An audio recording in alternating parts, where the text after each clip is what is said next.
Buat teman-temanku yang baru gabung, bisa cek di playlist untuk urutan videonya. Untuk judul baru, bisa cek juga di playlist channel ini.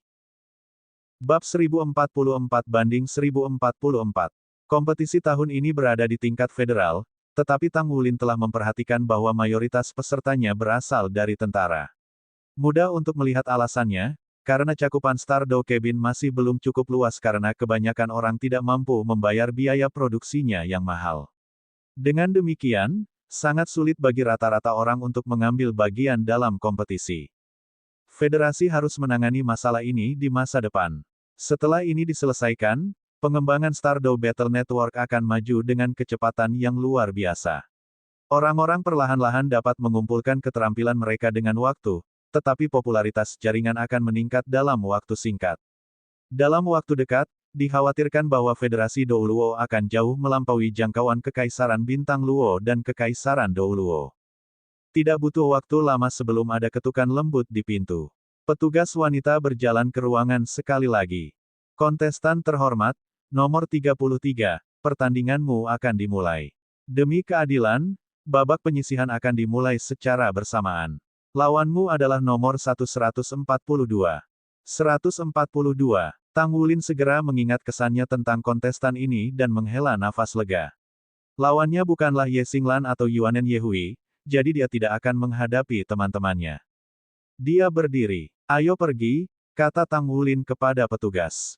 Tolong, lewat sini. Dia memberi isyarat padanya untuk mengikutinya sebelum dia memimpin jalan di depan. Kali ini, dia tidak dipindahkan.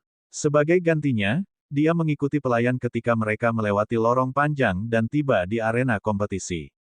Bahkan sebelum dia masuk, dia sudah bisa mendengar sorak-sorai yang meraung dari kerumunan. Kontestan terhormat, nomor 33 yang terhormat, untuk mensimulasikan adegan pertempuran yang paling realistis, suara dari penonton hari ini tidak akan diredam. Bersiaplah. Petugas berhenti berjalan tepat di depan pintu masuk ke tahap kompetisi. Ketika Tang Wulin mendengarkan sorak-sorai yang meraung dari kerumunan di sekitarnya, dia benar-benar merasa seperti telah kembali ke Kekaisaran Bintang Luo bertahun-tahun yang lalu. Suara-suara memekakkan telinga mengejutkan. Namun, efek suara itu minimal baginya. Pengalamannya di Pulau Iblis menguatkan pikirannya sehingga dia tidak akan pernah bisa terguncang oleh sedikit sorakan. Kembali ketika dia berada di Kekaisaran Bintang Luo, penonton mendukung Long Yue, tetapi kemenangan masih menjadi miliknya pada akhirnya. Dia mengambil langkah besar ke arena kompetisi. Lawan Tang Wulin juga memasuki arena di sisi yang berlawanan. Nomor kontestan 142. Informasi lawan muncul di pikiran Tang Wulin. Sage jiwa 7 cincin dengan jiwa bela diri khusus yang sangat langka. Kemampuan kuat dengan pengalaman tempur yang kaya. Tiba-tiba, Tang Wulin ingat bahwa pria ini rupanya orang yang berada di baris berikutnya setelah mengalahkan Yue Zhengyu. Dia menempati peringkat kedua di grupnya. Yue Zhengyu tampaknya telah kehilangan dia secara kebetulan, tetapi Tang Wulin tidak berharap bahwa dia akan segera bertemu kontestan ini. Dengan kata lain, ini akan menjadi pembalasannya pada Yue Zhengyu jika dia bisa mengalahkan lawan. Para kontestan peringkat pertama dalam grup selama turnamen round robin sebelumnya akan mendapat manfaat paling banyak di babak pertama turnamen eliminasi. Ini karena mereka akan bertarung melawan lawan yang berada di peringkat kedua dari kelompok lain pasti. Kontestan yang diperangi Tang Wulin sekarang adalah persis seperti itu, tetapi dia tidak akan membiarkan dirinya ceroboh. Kemampuan lawan ini terbukti saat ia mengalahkan Yue Zhengyu. Adapun kebetulan, dia tidak akan terlalu memikirkan itu. Nomor 142 juga melihat Tang Wulin. Keberuntungan jelas tidak ada di pihaknya dalam undian, karena ia sekarang harus menghadapi lawan yang nama panggilannya adalah Raja Naga Emas dan peringkat sebagai favorit ketiga untuk menjadi pemenang terakhir.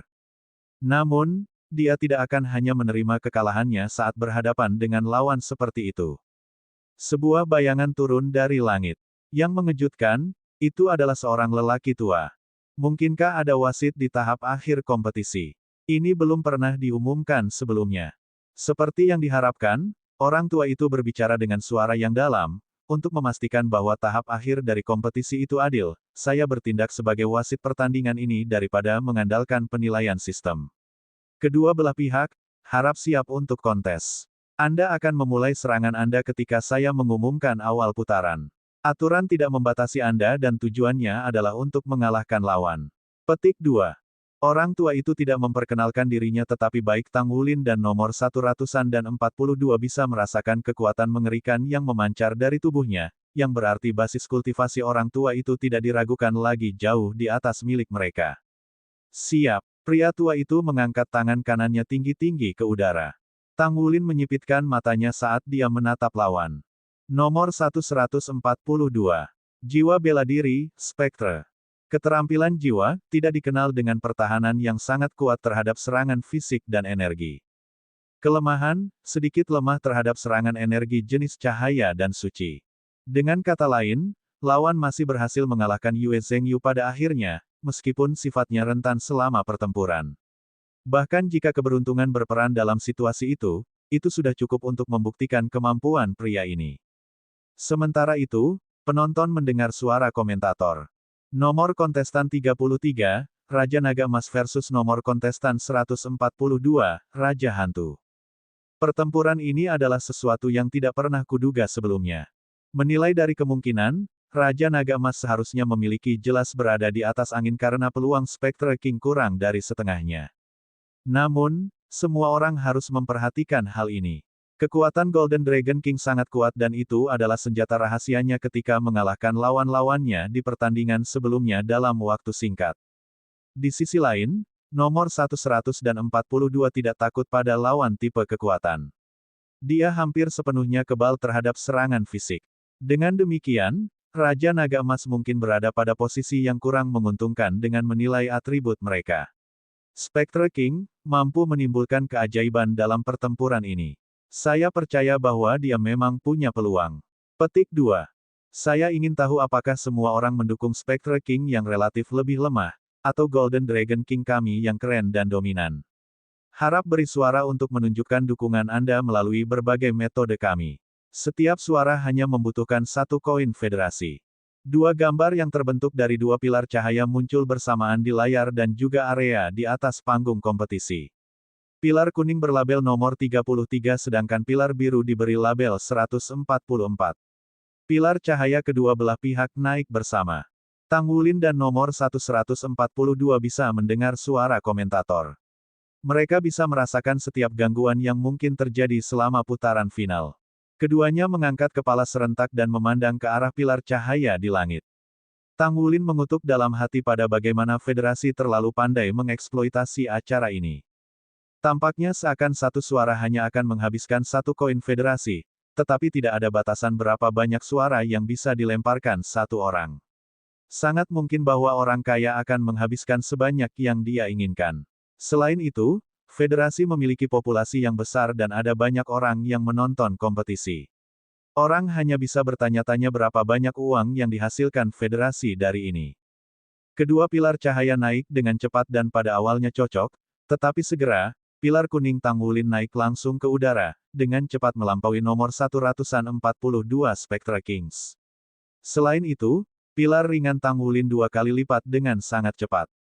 Tidak ada keraguan bahwa ada lebih banyak penonton yang mendukung Raja Naga Emas yang berkuasa, berkilauan dengan berpakaian warna emas yang mempesona dalam baju tempur Dragon Moon-nya, daripada Spectre King. Wasit melirik mereka berdua sebelum berteriak keras, mulailah. Tang Wulin tidak menyerang sekaligus karena matanya bersinar dengan cahaya ketika dia melihat ke arah lawan. Nomor 100 kontestan dan 42 yang juga dikenal sebagai Spectre King tampaknya tidak terlihat. Seluruh tubuhnya tampak transparan sementara bintik-bintik cahaya bersinar padanya ketika baju perang biru samar menutupi sosoknya. Armor biru tampak transparan persis seperti tubuhnya sementara sayap terlipat di punggungnya juga tidak terlihat terlalu besar. Seolah-olah seluruh orangnya adalah ilusi. Tang Wulin mendengar komentar komentator tentang lawan sebelumnya. Apakah ini kekebalannya terhadap serangan fisik? Apakah ini mirip dengan Possession Demon yang saya temui baru-baru ini? Petik 1. Mungkinkah Raja Spectre begitu kuat sehingga ia bisa menyaingi Possession Demon? Itu adalah makhluk yang menakutkan yang bahkan bisa memiliki keterampilan jiwa Tang Wulin. Spectre itu masih hantu, jadi dia condong ke sisi yang lebih gelap. Meskipun Tang Wulin tidak memiliki atribut cahaya, momok itu masih tidak mampu menolak yang terakhir dan aura garis keturunan yang tak tergoyahkan. Adapun seberapa jauh pertarungan bisa berlanjut, mereka hanya akan tahu setelah mereka saling berhadapan. Bab 1045. Spectre King sangat berhati-hati. Dia telah mempelajari rekaman pertempuran Tang Wulin dengan cermat, jadi dia agak khawatir dengan kekuatan ledakan Tang Wulin. Dia mengerti bahwa kekebalannya terhadap serangan fisik tidak membuatnya kebal terhadap segalanya. Selain itu, ledakan energi masih agak efektif terhadapnya. Keuntungan terbesarnya adalah bahwa kekuatan rohaninya jauh melebihi tuan jiwa lainnya dengan peringkat yang sama. Dia sangat ahli dalam memprediksi gerakan musuh dan menyerang terlebih dahulu. Ketika dia mengetahui bahwa dia akan menghadapi Tang Wulin di kompetisi, dia secara strategis merencanakan taktik pertempurannya sekaligus. Dia akan menggunakan metode yang bisa mengkonsumsi drive gigih Tang Wulin sebanyak mungkin. Ada yang mengatakan bahwa ketangguhan seseorang tidak bisa bertahan selamanya, jadi metode pertempuran Gung Ho Tang Wulin akan memiliki batasnya juga. Jika dia mampu menahan serangan liar lawan maka kesempatan akan menunggunya. Dia adalah pria yang sabar dan tidak pernah terburu-buru untuk menyelesaikan tugas. Yue Zhengyu masih kalah darinya meskipun memiliki semua keuntungan. Seperti yang Yue Zhengyu temukan, butuh lebih dari sekadar keberuntungan. Tang Wulin menyentuh ujung jari kakinya dengan lembut ke tanah dan cahaya keemasan bersinar di sekelilingnya. Item pertama yang muncul adalah topeng emas armor pertempuran Dragon Moon-nya. Segera setelah itu, kilauan emas mekar dari tubuhnya saat dua kata armor tempurnya melekat padanya.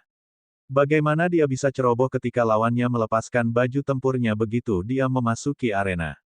Lawan itu masihlah Master Armor dua kata Soul Sage Rank tanpa peduli. Kaki kirinya menyentuh tanah dan sayap naga di belakangnya mengepak dengan kuat. Pada saat berikutnya, Tang Wulin telah menembak langsung ke arah lawan seperti meteor emas. Raja Naga Emas, Raja Naga Emas, Raja Naga Emas. Dari platform tontonan, nyanyian para penonton langsung meledak. Bagian favorit mereka adalah menyaksikan kekuatan ledakan Raja Naga Emas mendominasi pertandingan. Meskipun pertempuran akan berlangsung untuk waktu yang relatif lebih singkat, ledakan sesaat akan bertahan lama di benak penonton. Siluet Spectre King berkilauan ketika dia mundur dengan cepat tanpa niat sedikit pun untuk melawan Tang Wulin. Tak satu pun dari 4 cincin ungu dan 3 jiwa hitam di tubuhnya bersinar. Saat dia bergerak, seluruh sosoknya tampak berubah seperti hantu. Siluetnya seperti sisa samar bayangan yang tergantung di udara. Dengan kecepatannya, dia tiba di tepi sisi lain arena hanya dalam beberapa saat. Memang, dia sedikit lebih cepat bahkan dari Tang Wulin di bawah kekuatan sayap naganya. Kecepatan yang luar biasa. Benar-benar master jiwa agility type yang luar biasa. Tang Wulin berhenti di tengah arena dan melihat ke arah lawan di kejauhan dengan tatapan terbakar. Ketika dia berlari keluar, lawan ini hanya membuka sayap bersisik di punggungnya untuk menyesuaikan keseimbangannya tetapi tidak untuk terbang. Meski begitu, dia secepatnya. Dia bahkan lebih cepat daripada Tang Wulin dalam pertempuran biasa. Biasanya, metode terbaik master jiwa untuk menghadapi lawan seperti itu adalah dengan menggunakan serangan domain tipe cakupan yang membuat lawan tidak bisa bersembunyi. Kecepatan tinggi seperti itu pastinya akan membebani tuan jiwa dalam hal pertahanan. Namun, Spectre King tidak hanya cepat, tetapi ia juga punya trik sendiri untuk membatasi serangan musuh. Karena kemampuannya ini, yang telah membuatnya terkenal dan membuatnya mendapat julukan Raja Spectre, ia mampu maju sejauh ini. Dia akan selalu bisa menemukan kelemahan lawan dan melakukan pukulan kritis.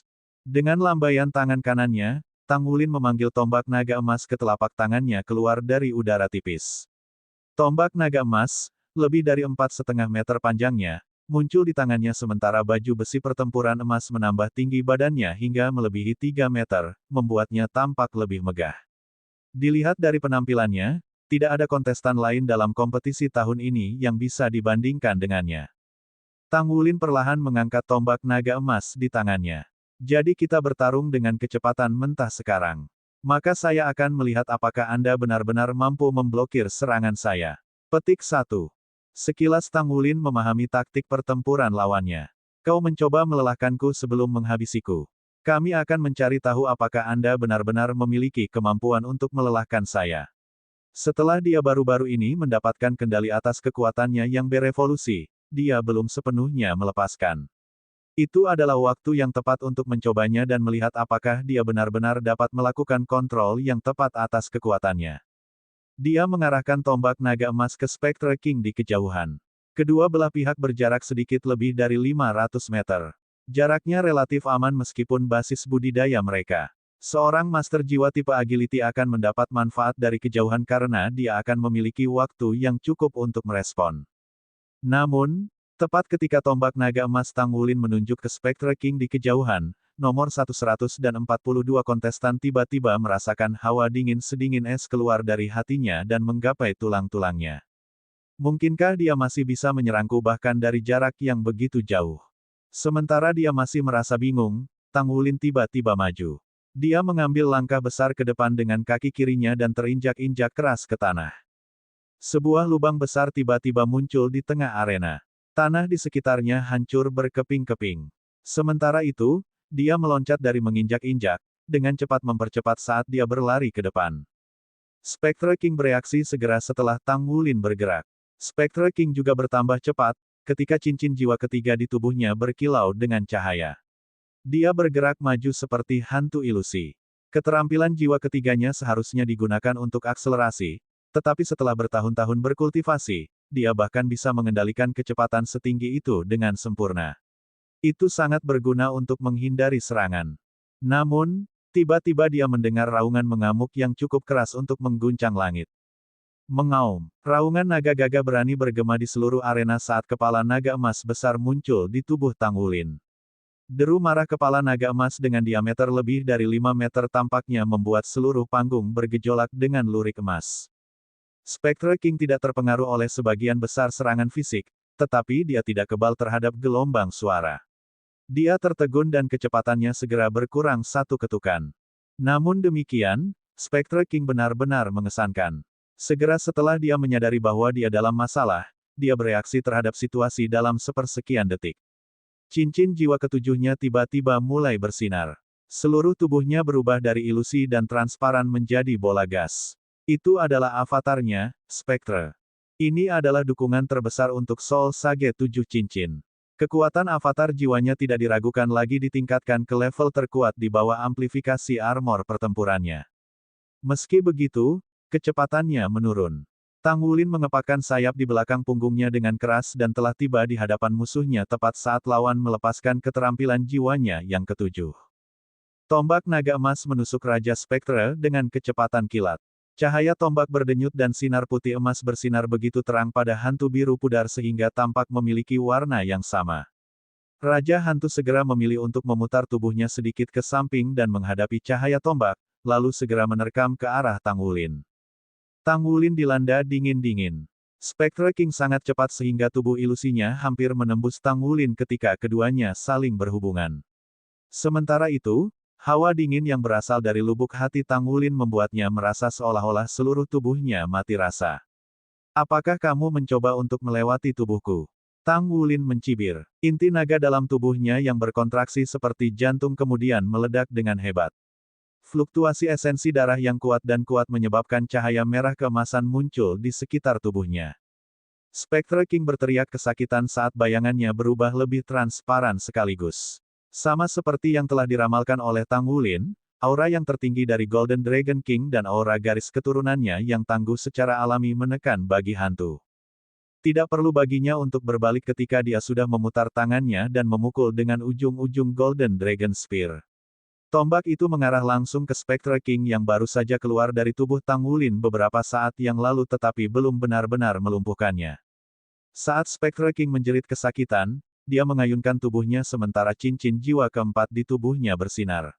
Dia tiba-tiba terbelah menjadi 2 bola spektral sebelum membelah menjadi 4 bola sekali lagi dan terbang ke 4 arah.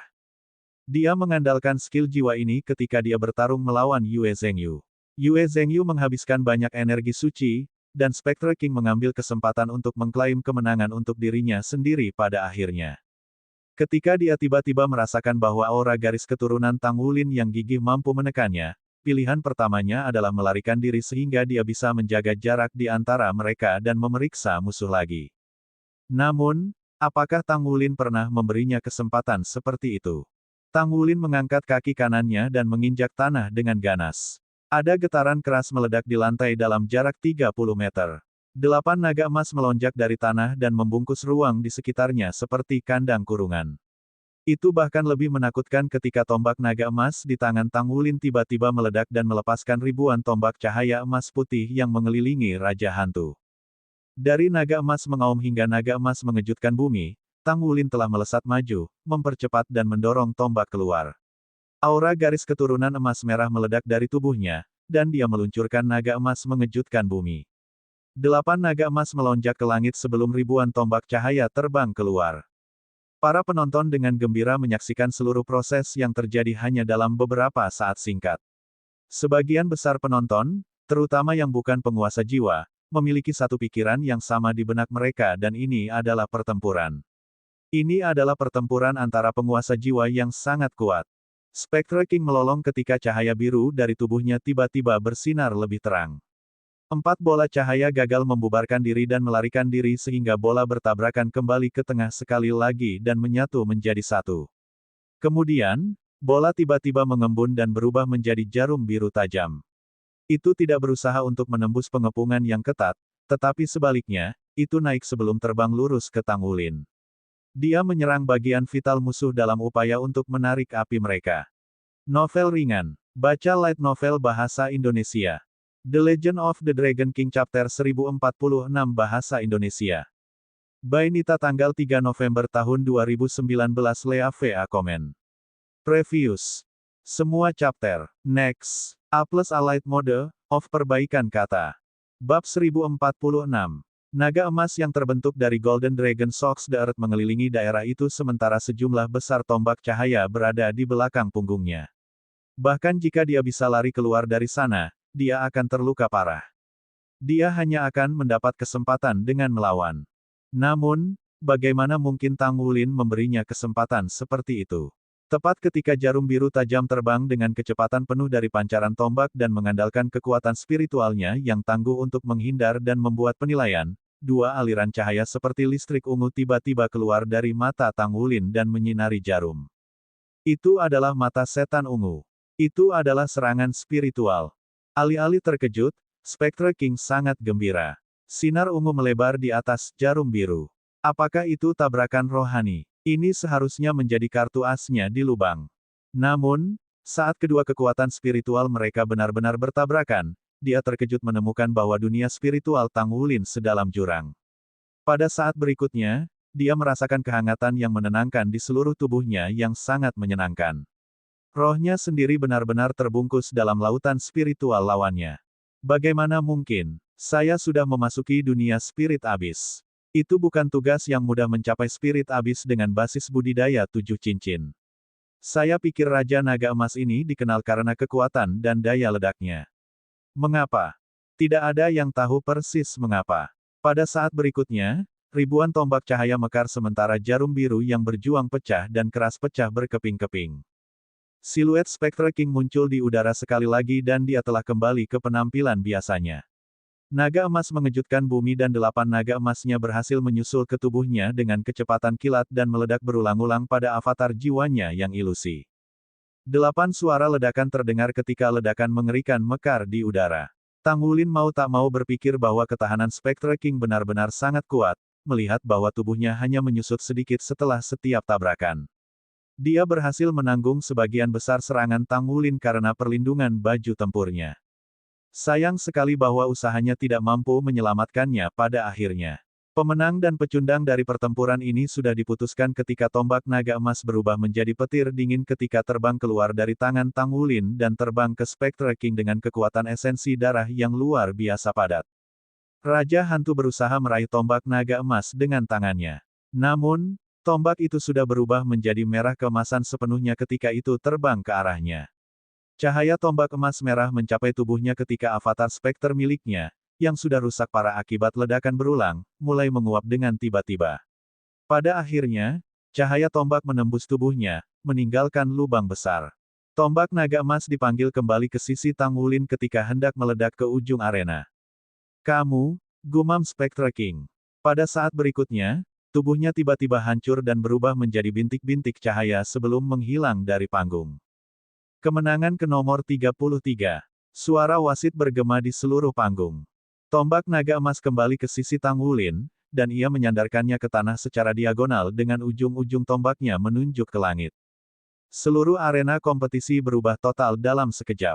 Meskipun mayoritas mendukung Raja Naga Emas, siapa yang akan berpikir bahwa dia mampu mengalahkan Spectre dalam waktu yang singkat?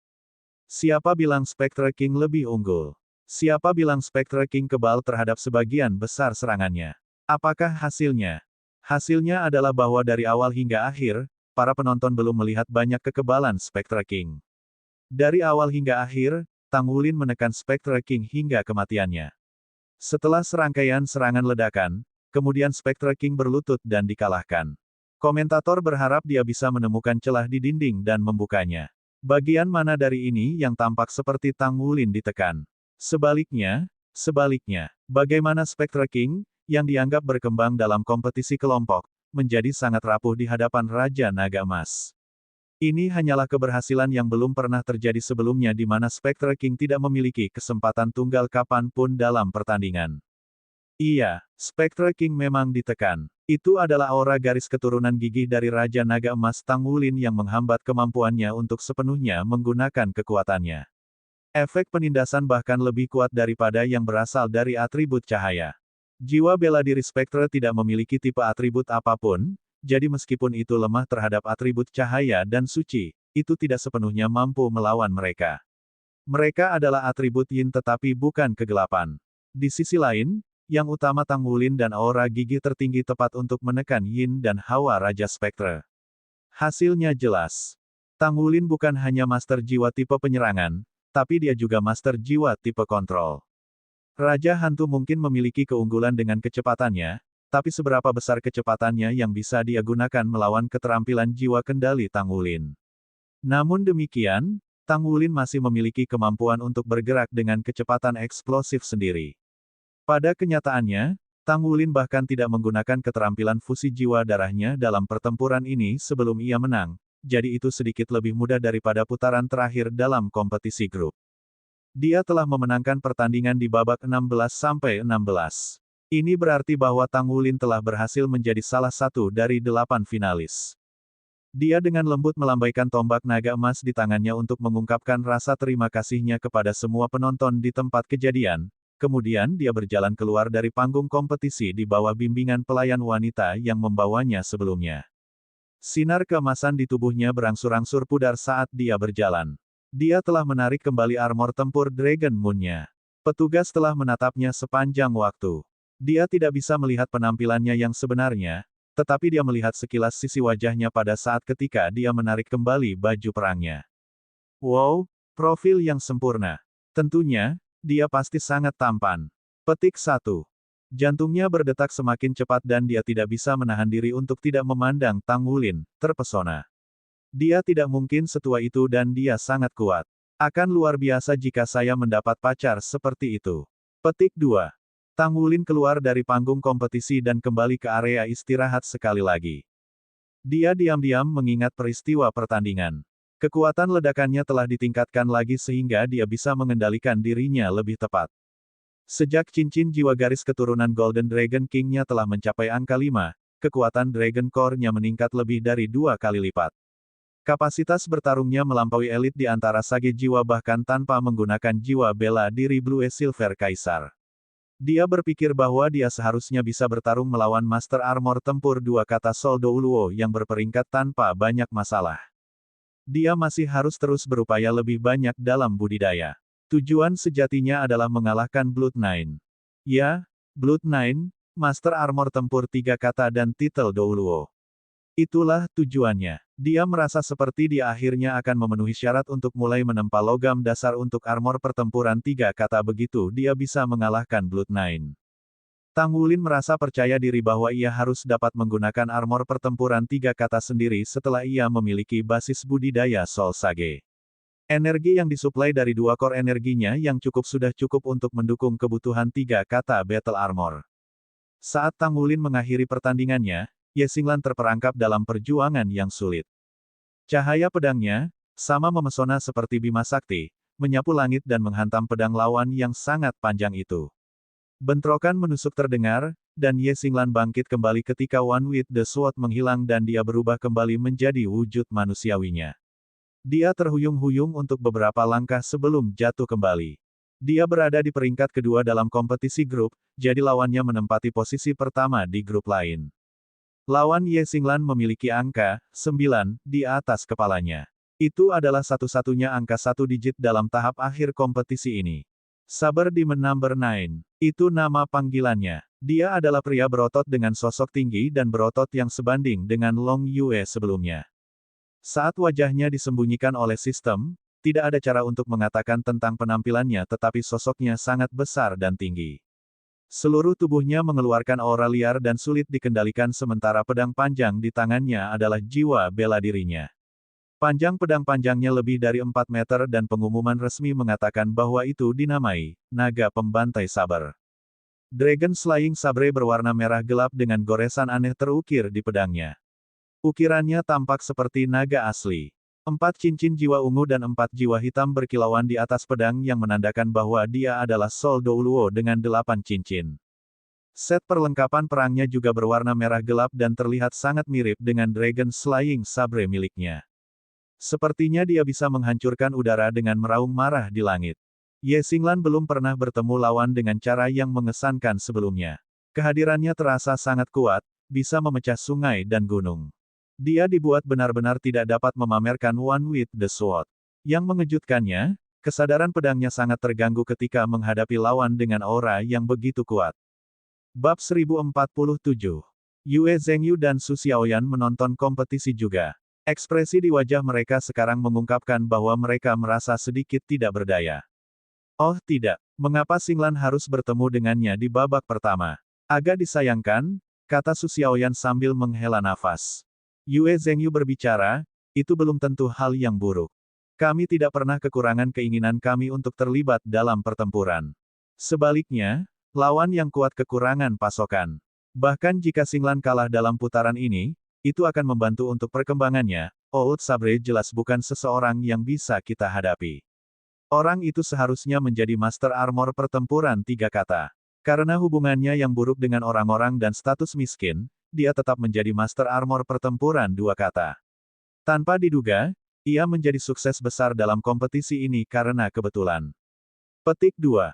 Saber Demon Sima Jinchi adalah komandan divisi-divisi Gale Corps Tentara Selatan. Dia memiliki julukan, Gale Sabre Demon, di Korps Tentara Selatan. Dia tanpa rekan di seluruh korps tentara ketika datang untuk menang dalam cobaan kekuatan. Dia menang atas semua orang kecuali beberapa komandan resimen dan kekuatan di pasukan. Tak satu pun dari Master Armor Tempur 8 kata 3 cincin di pasukan adalah lawannya yang layak. Orang ini tergila-gila pada pedang. Dia berusia 42 tahun dan hiburan favoritnya adalah menantang orang lain. Kembali pada awalnya, ia direkrut menjadi tentara oleh Komandan Resimen Korps Tentara Selatan, yang juga merupakan kakek Yue Zhengyu. Dia menghabiskan sebagian besar waktu luangnya menantang kekuatan di tentara. Selain itu, teknik bertarungnya liar dan kejam. Dia akan sering melukai rekan-rekannya, sehingga dia ditakuti oleh orang-orang di tentara. Hanya ada satu orang yang cukup berani untuk menantang komandan resimen di seluruh Korps Tentara Selatan. Namun, ia menderita kekalahan berulang-ulang, tanpa harapan kalah dalam setiap pertempuran.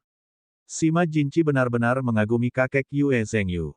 Kalau tidak, siapa lagi yang akan membiarkan seorang pria dengan temperamen seperti itu tetap menjadi tentara? Divisi Gale adalah kartu truf Korps Tentara Selatan yang seharusnya merupakan divisi Misha. Itu sangat aneh karena Sima Jinchi, sebagai komandan divisi, tidak mampu mengoperasikan Misha. Dia hanya mengandalkan Dragon Slayer Saber dan armor perang 2 kata untuk memerintah seluruh divisi. Kakek Yue Zhengyu telah menindasnya dengan sengaja selama ini dan tidak menawarkan dukungan baginya untuk menjadi Master Baju Zirah Pertempuran 3 kata. Komandan Resimen Korps Angkatan Darat Selatan pernah berkata bahwa jika Sima Jinchi maju menjadi judul Douluo, ia pasti akan mencapai puncaknya di dunia. Jika dia menjadi Hyper Douluo, maka dia bahkan akan memiliki kesempatan untuk menantang Douluo batas. Dia pasti akan menjadi bintang paling terang di Korps Tentara Selatan di masa depan. Betapa sia-sianya bahwa komandan sedikit lemah dalam kemampuannya, jadi dia hanya bisa menjadi prajurit yang gagah berani. Ini adalah alasan mengapa dia belum menjadi seorang jenderal meskipun kemampuannya mengesankan. Kakek Yue Zhengyu telah berjanji kepadanya bahwa jika dia bisa menjadi juara kompetisi tahun ini, dia kemudian akan menempa Sima Jinchi sebuah baju perang 3 kata dengan hadiah yang dimenangkan dari kompetisi. Sima Jinchi adalah yang pertama dalam kelompok divisi selatannya. Yue Zhengyu hanya berhasil menduduki peringkat kedua dalam kompetisi grup. Sangat disayangkan bahwa dia dikalahkan oleh Spectre King. Ketika Yue Zhengyu dan Su Xiaoyan pertama kali tiba di Korps Tentara Selatan, Sima Jinchi tidak terlalu menyukai Yue Zhengyu. Seperti kata pepatah, teman sering dibuat setelah pertarungan, Yue Zhengyu berhasil bertahan selama 10 menit tanpa dikalahkan dalam salah satu pertempuran yang ia lakukan dengan Sima Jinchi. Sima Jinchi memperlakukan Yue Zhengyu dengan rasa hormat yang semakin meningkat sejak itu dan bahkan berseru bagaimana Yue Zhengyu adalah pecahan dari blok lama. Justru karena pertunangan mereka sebelumnya yang membuat Yue Zhengyu menyadari betapa menakutkannya orang ini. Basis kultivasinya masih di peringkat Sol Douluo tetapi kapasitas bertarungnya melebihi mayoritas powerhouses peringkat Douluo dalam kenyataannya. Peluang taruhan untuk Sima Jinchi adalah 1-2 di final sebelumnya. Dia berada di peringkat kedua, di atas Tang Wulin, dan merupakan salah satu kontestan potensial untuk menjadi juara. Namun, dia adalah orang kedua dari orang yang bahkan lebih eksentrik. Ye Xinglan bertemu dengan Gale Sabre Demon, Sima Jinchi selama turnamen eliminasi finalis 16 hingga 8, jadi dia mendapatkan keberuntungan. Sama sekali tidak ada yang bisa dia lakukan tentang itu. Sima Jinchi membawa Dragon Slaying Saber besarnya di bahunya. Dia sedikit heran ketika dia melihat gadis muda yang mendarat di kejauhan. Dia bisa merasakan melalui fluktuasi esensi darah lawan bahwa dia masih sangat muda. Namun, Star God Sword Ye Xinglan merasa seperti masalah dan bahkan tampak mengancamnya. Lawan yang mengesankan seperti itu sulit didapat. Ye Xinglan sedikit terengah-engah tetapi dia tidak lelah. Dia merasa lawan menekannya selama tabrakan sebelumnya membuatnya kehabisan napas saat ini. Dia terlalu kuat. Teknik pedang pria dan kesadaran pedang jauh di atas miliknya. Sebenarnya, Sima Jinchi hanya melakukan 3 serangan dengan pedang dari awal pertempuran sampai sekarang, tapi itu sangat mengancamnya setiap kali. Dia menarik napas dalam-dalam dan menenangkan esensi darahnya yang mendidih.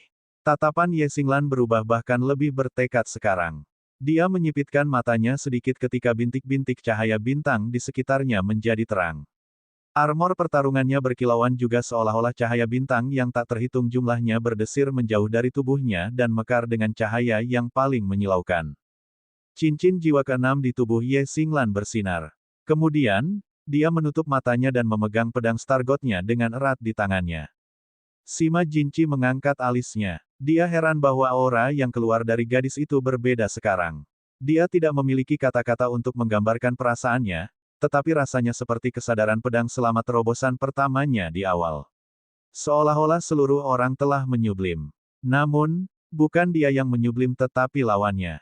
Bintik-bintik cahaya bintang yang mengelilingi tubuh Ye Xinglan mulai berubah sedemikian menarik. Cahaya bintang ini tiba-tiba menyilaukan seolah-olah terbakar. Kemudian, mereka menguap menjadi untaian aliran udara ringan yang mengelilingi tubuhnya. Pedang Star God di tangannya perlahan-lahan diangkat dan dimiringkan ke depan. Aliran udara yang terkondensasi dari cahaya bintang berkumpul ke arah pedang. Cahaya pedang Star God tumbuh lebih menyilaukan karena secara bertahap membesar di tangannya pada saat yang sama. Pedang itu sendiri tidak membesar, tetapi bayangannya semakin besar yang tampak tembus namun sangat mengkilap. Bayangan pedang itu berayun seolah-olah itu hidup. Itu tidak memancarkan kekuatan memaksa yang dapat mencekik seseorang, tetapi penampilannya menyebabkan Sima Jinchi memiliki perubahan wajah. The Dragon Slaying Sabre awalnya di bahunya turun sementara matanya tidak bisa menyembunyikan kejutan di dalamnya. Dia hanya mencapai keterampilan seperti itu di pangkalan budidaya 7 cincin. Namun, gadis muda di depannya mampu memancarkan fluktuasi energi seperti itu meskipun dia jauh dari menjadi sage jiwa. Sima Jinchi tidak percaya pada keberadaan para jenius, karena ia hanya percaya pada kegigihan dan usaha. Namun, hatinya terasa sedikit terguncang. Mungkinkah ada benar-benar jenius di dunia ini? Kalau tidak, bagaimana mungkin gadis muda ini memiliki kemampuan seperti itu? Bayangan pedang yang muncul ke langit tampaknya tidak megah di mata penonton, Tetapi Sima Jinchi sangat menyadari bahwa itu lebih dari sekedar keterampilan jiwa murni dan bukan kesadaran pedang belaka. Itu bukan hanya menggabungkan tubuh seseorang dengan pedang. Itu Sword Soul. Untuk semua jenis senjata, seseorang dapat merasakan kesadarannya, memahami kedalamannya, memiliki jiwanya, dan memperoleh semangatnya.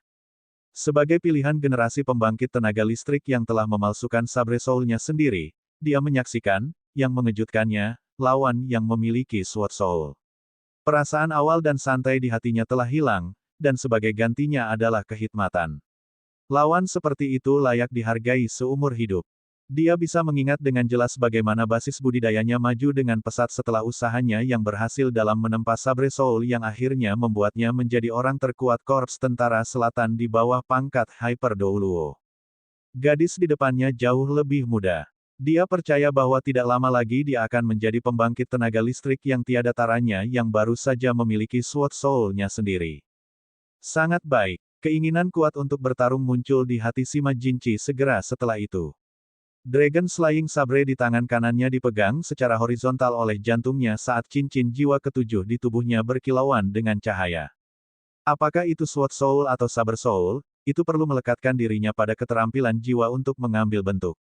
Ye Xinglan's Sword Soul melekat pada keterampilan jiwanya yang keenam sementara Sabre Soul-nya menggabungkan dirinya dengan keterampilan jiwanya yang ketujuh, Dragon Slaying Avatar. Bayangan raksasa pedang muncul di depan Dragon Slaying Sabre besar yang awalnya 4 meter panjangnya. Raungan naga yang terdengar seperti tangisan sedih mengelilingi tubuh Sima Jinchi.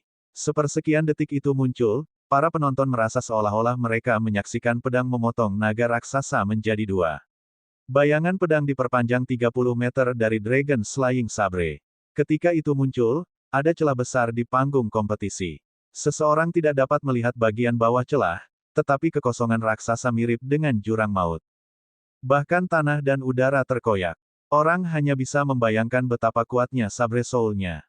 Namun, Ye Xinglan bertindak seolah-olah dia belum menyaksikan transformasi lawan saat ini.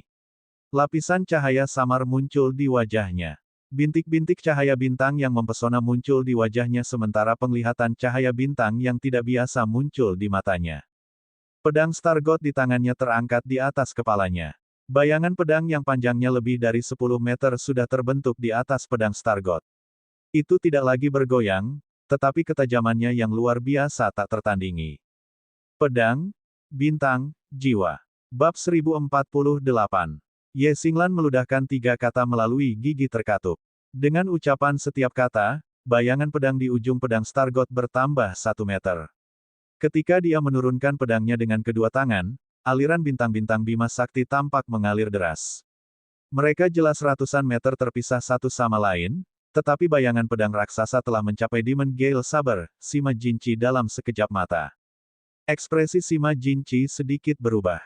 Namun, dia mengayunkan Dragon Slaying Sabre-nya secara horizontal tanpa ragu-ragu. Bayangan pedang raksasa bergema dengan ratapan naga di surga. Bayangan pedang bergelombang, Soul Sword Star membawa aura mengerikan bintang jatuh dan bertabrakan dengan pedang. Pertandingan baru saja dimulai. Namun, ternyata, bentrokan terakhir sudah berlangsung. Begitu Saber Soul dan Sword Soul bersentuhan, langit tiba-tiba terbelah. Seluruh panggung kompetisi bergetar hebat. Tak lama setelah itu, pusaran raksasa hitam muncul di pusat tabrakan. Bintang yang tak terhitung jumlahnya dimakan, dan auman naga melengking itu berhenti dengan tiba-tiba. Perhatian para penonton membeku. Pada saat berikutnya, suara pecah yang tampak seperti seluruh dunia berantakan dapat didengar. Tiba-tiba, tanah retak, dan puluhan lubang raksasa membentuk jaringan persilangan di tengah panggung kompetisi.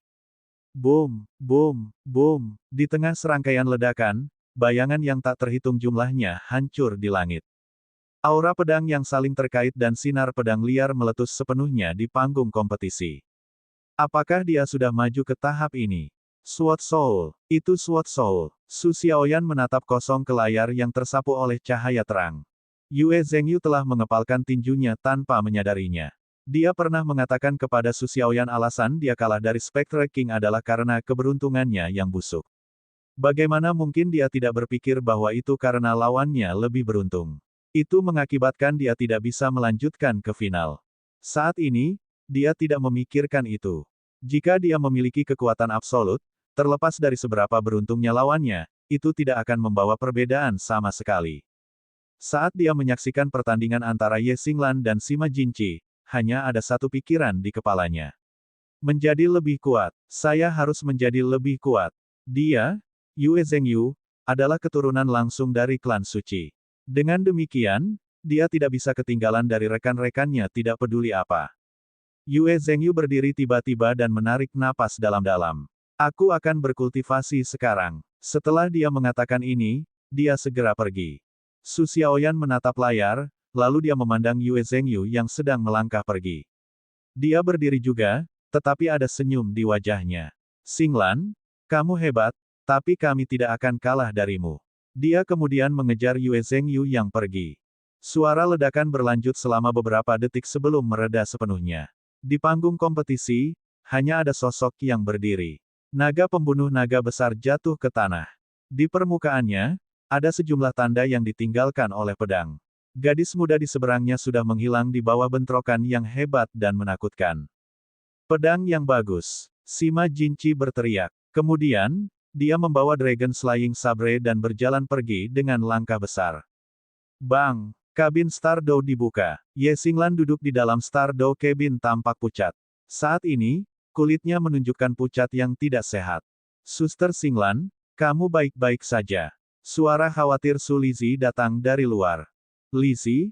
Aku, dia mendengus pelan dan jatuh kembali ke Stardow Cabin. Su Lizzie seperti badai topan. Dia berlari ke kamar. Pada saat ini, dia sama sekali tidak khawatir bahwa Ye Xinglan tidak punya apa-apa padanya. Dia dengan cepat membawanya keluar dari Stardow Cabin dan menempatkannya di tempat tidur di luar. Napas Ye Xinglan sedikit tidak teratur. Untungnya, detak jantungnya stabil.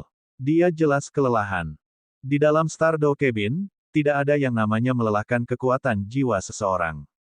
Kekuatan spiritualnya dan kekuatan jantungnya yang kelelahan. Itu tidak mudah untuk melepaskan tebasan seperti itu. Sword Soul-nya tidak pernah terkendali seperti ini. Pertandingan dimulai. Yuanen Yehui memandang lawannya di seberangnya dengan mata berbinar-binar. Lawannya memiliki tubuh menengah tetapi tidak memiliki karakteristik yang luar biasa. Informasi tentang lawannya melintas di benaknya. Nomor 222. Nama panggilan, Raja Sura. Martial Soul, singa yang melahap darah. Di antara semua 16 kontestan yang berhasil masuk ke final, orang ini berada di peringkat ke-7. Dia adalah pemenang kelompoknya, yang dikenal karena keganasannya. Dia suka menggunakan metode jahat untuk menghancurkan musuh-musuhnya, tetapi kekuatannya juga mendominasi. Dia adalah Soul Saint Cincin 7 dan Master Armor pertempuran dua kata. Dia pasti orang yang luar biasa di antara para orang suci jiwa. Yuanen Yehui menyipitkan matanya sedikit. Dia berdiri di sana dalam penampilan prianya. Dia tampak sejelas mungkin. Karena tidak ada yang mengejutkan tentang dirinya, sulit bagi yang lain untuk menilai dirinya. Dalam round robin, Yuanen Yehui telah melanjutkan ke tahap berikutnya dari kompetisi sebagai runner-up grupnya. Pemenang grupnya saat ini adalah kontestan yang memiliki peluang 1 lawan 1 dari 0 di 5 final. Orang itu mendapat dukungan terbanyak sebagai pemenang terakhir. Kekuatan orang itu bukanlah sesuatu yang bisa dia lawan. Wasit datang. Prosedur di sini tidak berbeda dengan kompetisi lainnya. Setelah mengkonfirmasi bahwa kedua kontestan sudah siap, dia menyatakan dimulainya pertandingan. Melolong. Raja Sura mengeluarkan ratap tangis.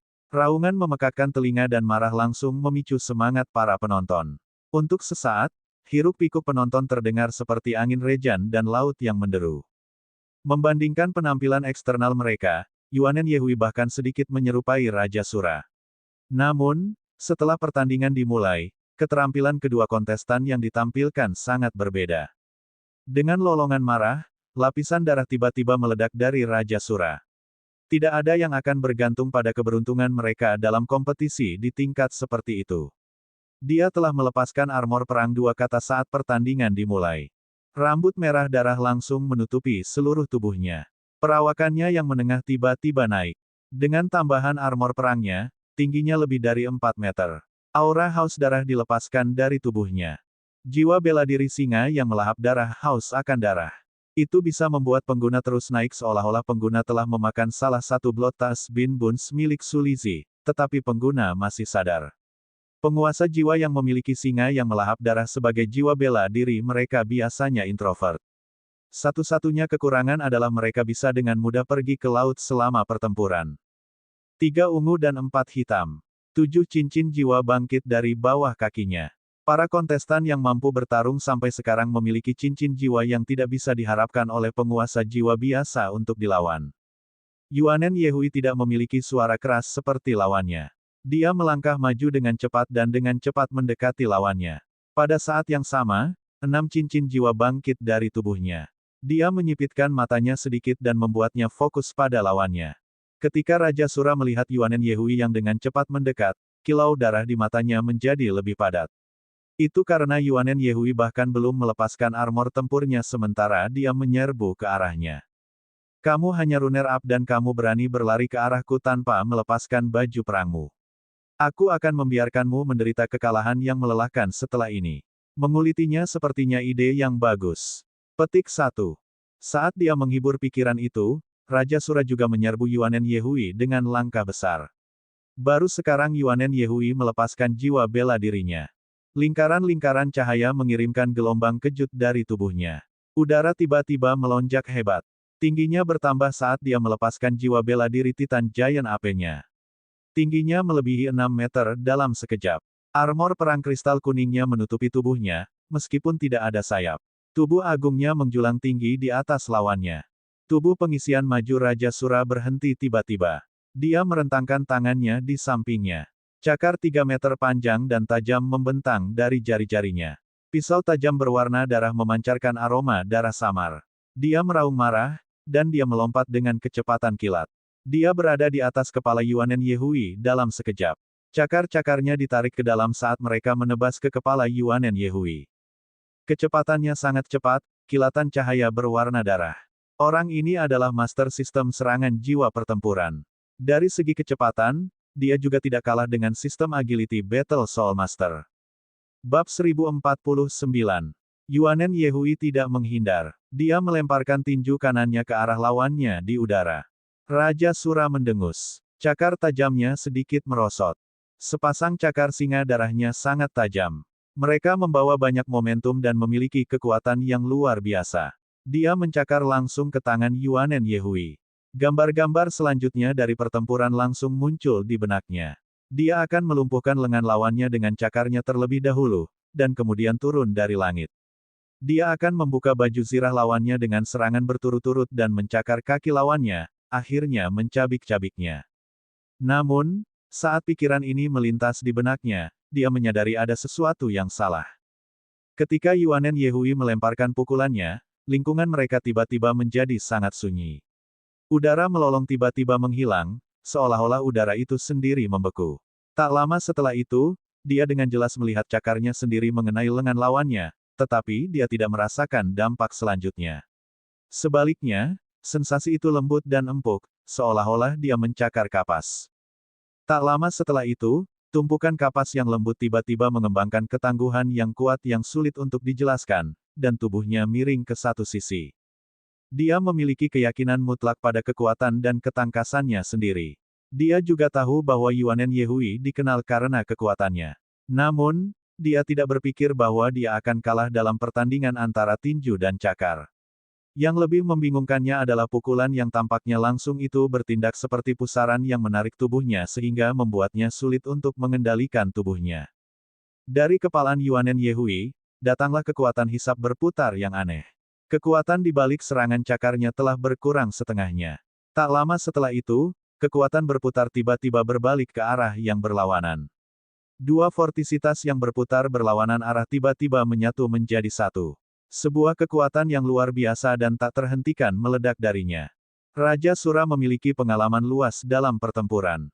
Dia buru-buru menekuk tangannya dan memfokuskan kekuatan jiwanya untuk melindungi dirinya sendiri. Dengan suara keras, dia mundur ke belakang sejauh puluhan meter dan jatuh ke tanah.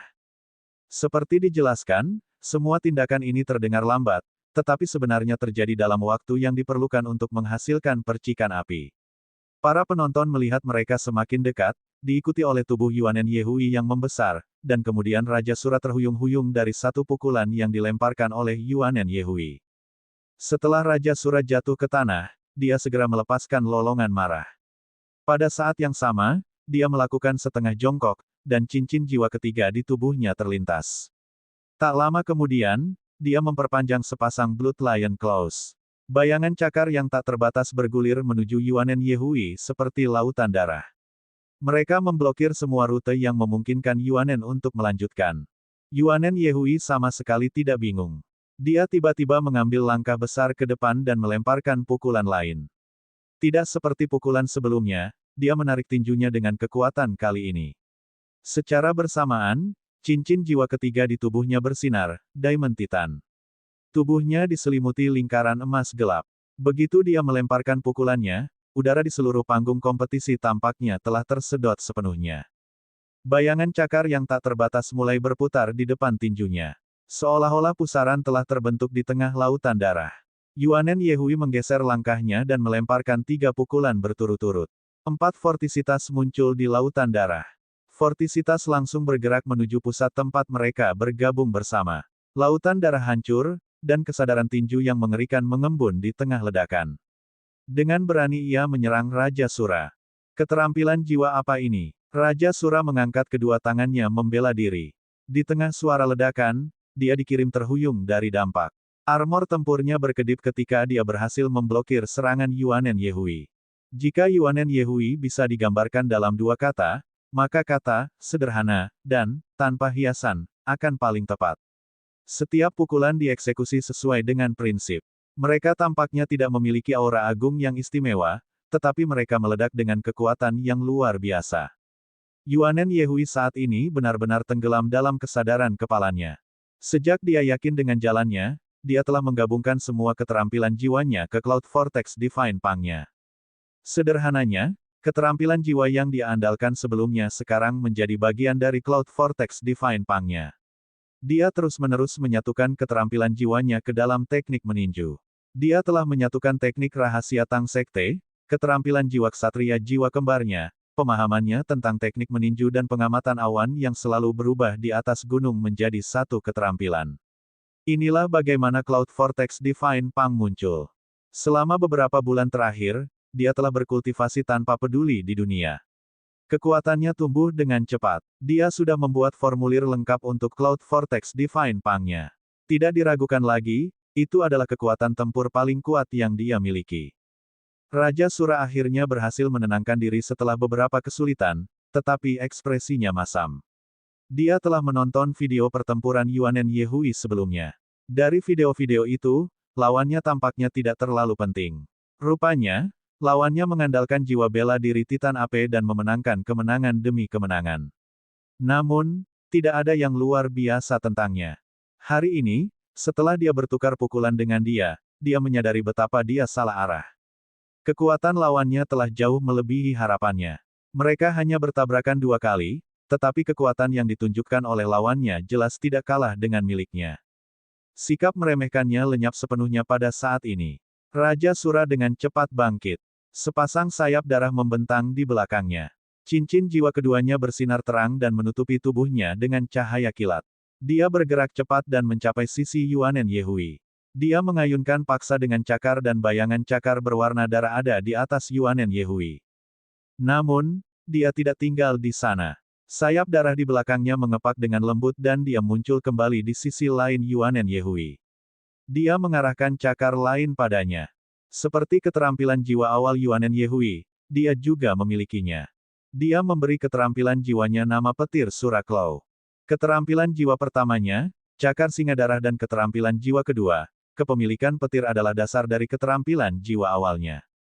Dengan koordinasi antara 2 keterampilan jiwanya dan basis kultivasi yang kuat, ia bisa terus-menerus mendaratkan serangan kuat terhadap musuhnya saat ia bergerak dengan kecepatan yang menyilaukan. Dengan kekuatan serangan sistem master pertempuran jiwa dan sistem kelincahan pertempuran kecepatan master jiwa, ia telah mengalahkan musuh kuat yang tak terhitung jumlahnya dengan petir Sura Claw-nya. Seperti yang diharapkan, Yuanen Yehui tidak bisa mengimbangi kecepatannya. Kera raksasa Titan memiliki tubuh yang besar, dan kelincahan bukanlah keahliannya. Dia melepaskan Ghost Shadow membingungkan Trek saat dia menghindari serangan Raja Sura beberapa kali. Namun demikian, dia tampak seperti berada di sudut yang sempit. Yuanen Yehui tidak memukul dengan pukulan. Dia mencoba yang terbaik untuk menghindari serangan dengan cepat. Dalam waktu singkat, berbagai goresan muncul di baju perangnya. Lawannya bergerak terlalu cepat. Meskipun dia masih berhasil menahan serangan, itu semakin sulit baginya seiring berjalannya waktu. Raja Sura seperti kilat berwarna darah. Dia mengitari Yuanen Yehui terus-menerus, saat dia perlahan memakainya untuk menemukan kelemahan fatalnya. Raja Sura sama sekali tidak khawatir bahwa Yuanen Yehui akan melepaskan keterampilan jiwa yang lebih kuat. Jika itu masalahnya, ia akan berharap untuk menyaksikan skenario seperti itu. Semakin kuat keterampilan jiwa, semakin banyak kekuatan jiwa yang dikonsumsi. Melepaskan keterampilan jiwanya secara membabi buta hanya akan menguntungkannya dengan memberinya lebih banyak peluang. Jelas, Yuanen Yehui tahu ini juga. Itu sebabnya dia tidak melepaskan lebih banyak keterampilan jiwa. Dia menghadapi serangannya dengan Ghost Shadow membingungkan Trek dan menyimpan tinjunya di sisinya. Meskipun Raja Sura meledak dengan cahaya haus darah, dia saat ini sangat tenang. Yuanen Yehui tampaknya berada di tempat yang sempit, tetapi dia tidak bingung. Dia menghadapi lawannya dengan sikap yang sama tenangnya. Keuntungan yang didapatnya tidak sejelas yang terlihat. Namun, dia tidak percaya bahwa Yuanen Yehui dapat melanjutkan ini, terus menangkis serangannya sambil terus mengkonsumsi kekuatan jiwanya. Ini jelas menguntungkan baginya. Semua yang dilepaskannya adalah keterampilan jiwanya yang pertama dan kedua. Meskipun Diamond Titan Yuanen Yehui memiliki pertahanan yang baik, konsumsi kekuatan jiwanya jelas lebih tinggi. Tiba-tiba, lutut Yuanen Yehui tertekuk dan titik lemah muncul di bawah ketiaknya. Mata Raja Sura terfokus saat dia bersiap untuk menyerang. Dia baru saja meregangkan cakar singa darahnya ketika dia berhenti, dan tiba-tiba melompat ke langit. Dia tidak memilih untuk menyerang titik lemah yang muncul. Sebaliknya, ia memilih untuk menyerang kepala Yuanen Yehui. Aku tidak akan sebodoh jatuh ke trik sederhana seperti cacat yang terbuka. Petik 1. Namun, pada saat ini, Yuanen Yehui yang terhuyung melemparkan pukulan. Pukulannya ditujukan pada udara. Yang pasti, itu udara. Tatapan Raja Sura langsung membeku. Dia tiba-tiba menemukan bahwa udara di sekitarnya memiliki kekuatan isap yang sangat mengerikan. Yuanen Yehui telah melemparkan pukulan kanan yang mengenai udara sedangkan tangan kirinya membuat gerakan menekan ke bawah. Kekuatan mengerikan yang sulit untuk dijelaskan tiba-tiba meledak dari tubuhnya. Cincin jiwa keempatnya bersinar juga. The Devil Titan. Tak lama setelah itu, cincin jiwa keenamnya menyala. Raja Sura merasa kulit kepalanya mati rasa. Sebagai jiwa suci, ia akan memiliki firasat kapan saja ada bahaya. Dia selalu percaya pada intuisinya. Tanpa ragu, dia melepaskan cincin jiwanya yang ketujuh. Tubuhnya berubah dengan cepat ke udara. Pada saat yang sama, ketika dia sedang ditarik, dia berubah menjadi singa raksasa berwarna darah. Justru itu avatar darah singa. Ketika dia memperoleh avatar jiwa bela diri, kemampuan ofensif dan defensifnya akan diperkuat. Meskipun dia tidak tahu apa yang dilakukan Yuanen Yehui, dia memiliki keyakinan penuh untuk melepaskan diri dari kekuatan ledakan habis-habisan lawannya. Itu adalah pusaran raksasa. Kali ini, bahkan para penonton melihatnya dengan jelas. Pusaran itu berwarna kuning samar. Bagian utama vortex menutupi seluruh tahap kompetisi. Gradien warna secara bertahap menggelap semakin dekat ke tubuh Yuanen Yehui, yang berwarna kuning gelap. Semuanya meledak saat pukulan itu dilemparkan. Bab 1050. Entah dari mana, pusaran itu berubah menjadi tangan besar. Bahkan setelah Raja Sura melepaskan avatar jiwa bela dirinya, dia ditarik ke arah Yuanen Yehui langsung. Seolah Raja Sura menabrak pukulan Yuanen Yehui atas kemauannya sendiri. Pukulan itu mengenai avatar Blood Lion di bahu. Itu adalah pukulan diam. Tidak ada ledakan juga tidak ada yang dikirim terbang. Namun, pada saat itu, Raja Sura merasa jeroannya gelisah. Kemudian, dia melihat bayangan tinju. Tubuh Yuanen Yehui berubah ilusi dalam sekejap. Tubuhnya yang awalnya bergerak lambat bergerak seperti kupu-kupu yang terbang melintasi bidang bunga. Bayangan tinju menutupi segalanya dan langsung menutupi avatar Blood Lion dari kepala ke ekor. Sosok-sosok itu saling menembak melewati satu sama lain. Suara berdengung aneh datang dari tubuh Raja Sura. Tak lama kemudian, avatar Blood Lion-nya hancur berkeping-keping. Anggota badan yang terputus menutupi langit, dan kabut berdarah menyebar kemana-mana. Yang aneh adalah, dengan kabut berdarah yang tersisa di udara, gumpalan darah telah berubah menjadi vortisitas. Ukuran mereka bervariasi, tetapi mereka tetap di udara dan tidak membubarkan diri. Mereka hanya turun di panggung kompetisi setelah beberapa detik. Para komentator tidak tahu bagaimana harus bereaksi terhadap itu karena mereka sendiri tidak mengerti bagaimana hasil pertandingan ini diputuskan. Yuanen Yehui jatuh dengan ringan ke tanah. Tubuhnya menyusut, dan dia mendapatkan kembali penampilan normalnya. Tinjunya tidak lagi besar, mereka bahkan tampak kecil dan halus. Namun, pada saat ini, siapa yang berani meremehkan tinjunya? Ratu Tinju. Ratu Tinju. Tidak ada yang tahu siapa yang mulai bersorak. Tak lama setelah itu, moniker menyebar ke seluruh tahap kompetisi. Sejak saat ini, Yuanen Yehui dikenal oleh moniker. Dia adalah salah satu dari 8 besar. Aliran gambar yang terus-menerus berkedip di mata Yuanen Yehui. Dia memutar ulang adegan pertempuran di benaknya. Jelas tidak mudah untuk mengalahkan Raja Sura. Itu terutama benar karena dia tidak menggunakan jiwa bela diri keduanya. Ini adalah pertama kalinya Cloud Vortex Divine Pang menghadapi lawan yang begitu kuat. Dia bahkan tidak bertarung dengan pemenang kelompoknya. Dia berada pada titik penting dari budidaya Cloud Vortex Divine Pang-nya, dan dia telah melewatkan kompetisi. Tentu saja, kesalahan yang dia ungkapkan dilakukan dengan sengaja. Namun, itu adalah cacat nyata dalam pertahanannya. Perang psikologis yang dia pelajari di Pulau Iblis dimanfaatkan dengan sangat baik dalam pertempuran yang sebenarnya. Dia tahu bahwa lawan yang memiliki pengalaman yang kaya dalam pertempuran tidak akan mudah jatuh pada pembukaan yang jelas. Justru alasan dia jatuh ke dalam perangkapnya. Target serangan yang diubah pada menit terakhir telah memperlambat kecepatan serangan Raja Sura untuk sesaat. Dia telah menyimpan kekuatannya saat dia menghindari serangannya. Dia mengambil kesempatan ini dan melepaskannya. Kerjasama dari Titan Iblis dan Cloud Vortex Divine Pang sepenuhnya mengendalikan aliran udara di sekitar mereka. Dengan tambahan keterampilan jiwa keenamnya, Grip Titan, yang dikombinasikan dengan Cloud Vortex Divine Pang, dia dengan paksa menarik lawannya ke arahnya. Selama momen singkat itu, dia kehilangan kendali atas dirinya sendiri. Yang terjadi selanjutnya adalah serangkaian ledakan. Itulah titik krusial yang menyebabkan kemenangannya. Selama lawannya berada dalam jarak tertentu darinya, dia akan menjadi tak terkalahkan. Yuanen Yehui mengepalkan tangannya dengan erat. Saat ini, bayangan hitam yang ia bayangkan di kepalanya adalah orang yang berbeda. Orang itu ditutupi sisik emas dan memiliki sepasang cakar juga. Jika dia bisa mengalahkannya, dia akan dianggap tidak terkalahkan dalam pertempuran jarak dekat di antara barisannya. Kapten, sudahkah kamu memasuki perempat final? Tang Wulin menghabiskan koin federasi untuk menyaksikan tayangan ulang setiap pertandingan dari 16 kontestan teratas. Dia memberi perhatian ekstra pada pertandingan Yuanen Yehui dan Ye Xinglan. Saat ini, dia dipenuhi dengan kegembiraan dan kekaguman. Dia bukan satu-satunya yang membaik. Meskipun dia bergerak maju dengan langkah cepat, tingkat di mana rekan-rekannya membaik juga tidak lambat. Yuanen, Xinglan, kalian berdua baik-baik saja. Ayo bekerja keras bersama. Petik 1. Dia tidak menghubungi mereka berdua. Setelah pertempuran di tingkat seperti itu, mereka perlu mengalami tubuh mereka untuk terus meningkatkan diri dalam pertempuran yang sebenarnya.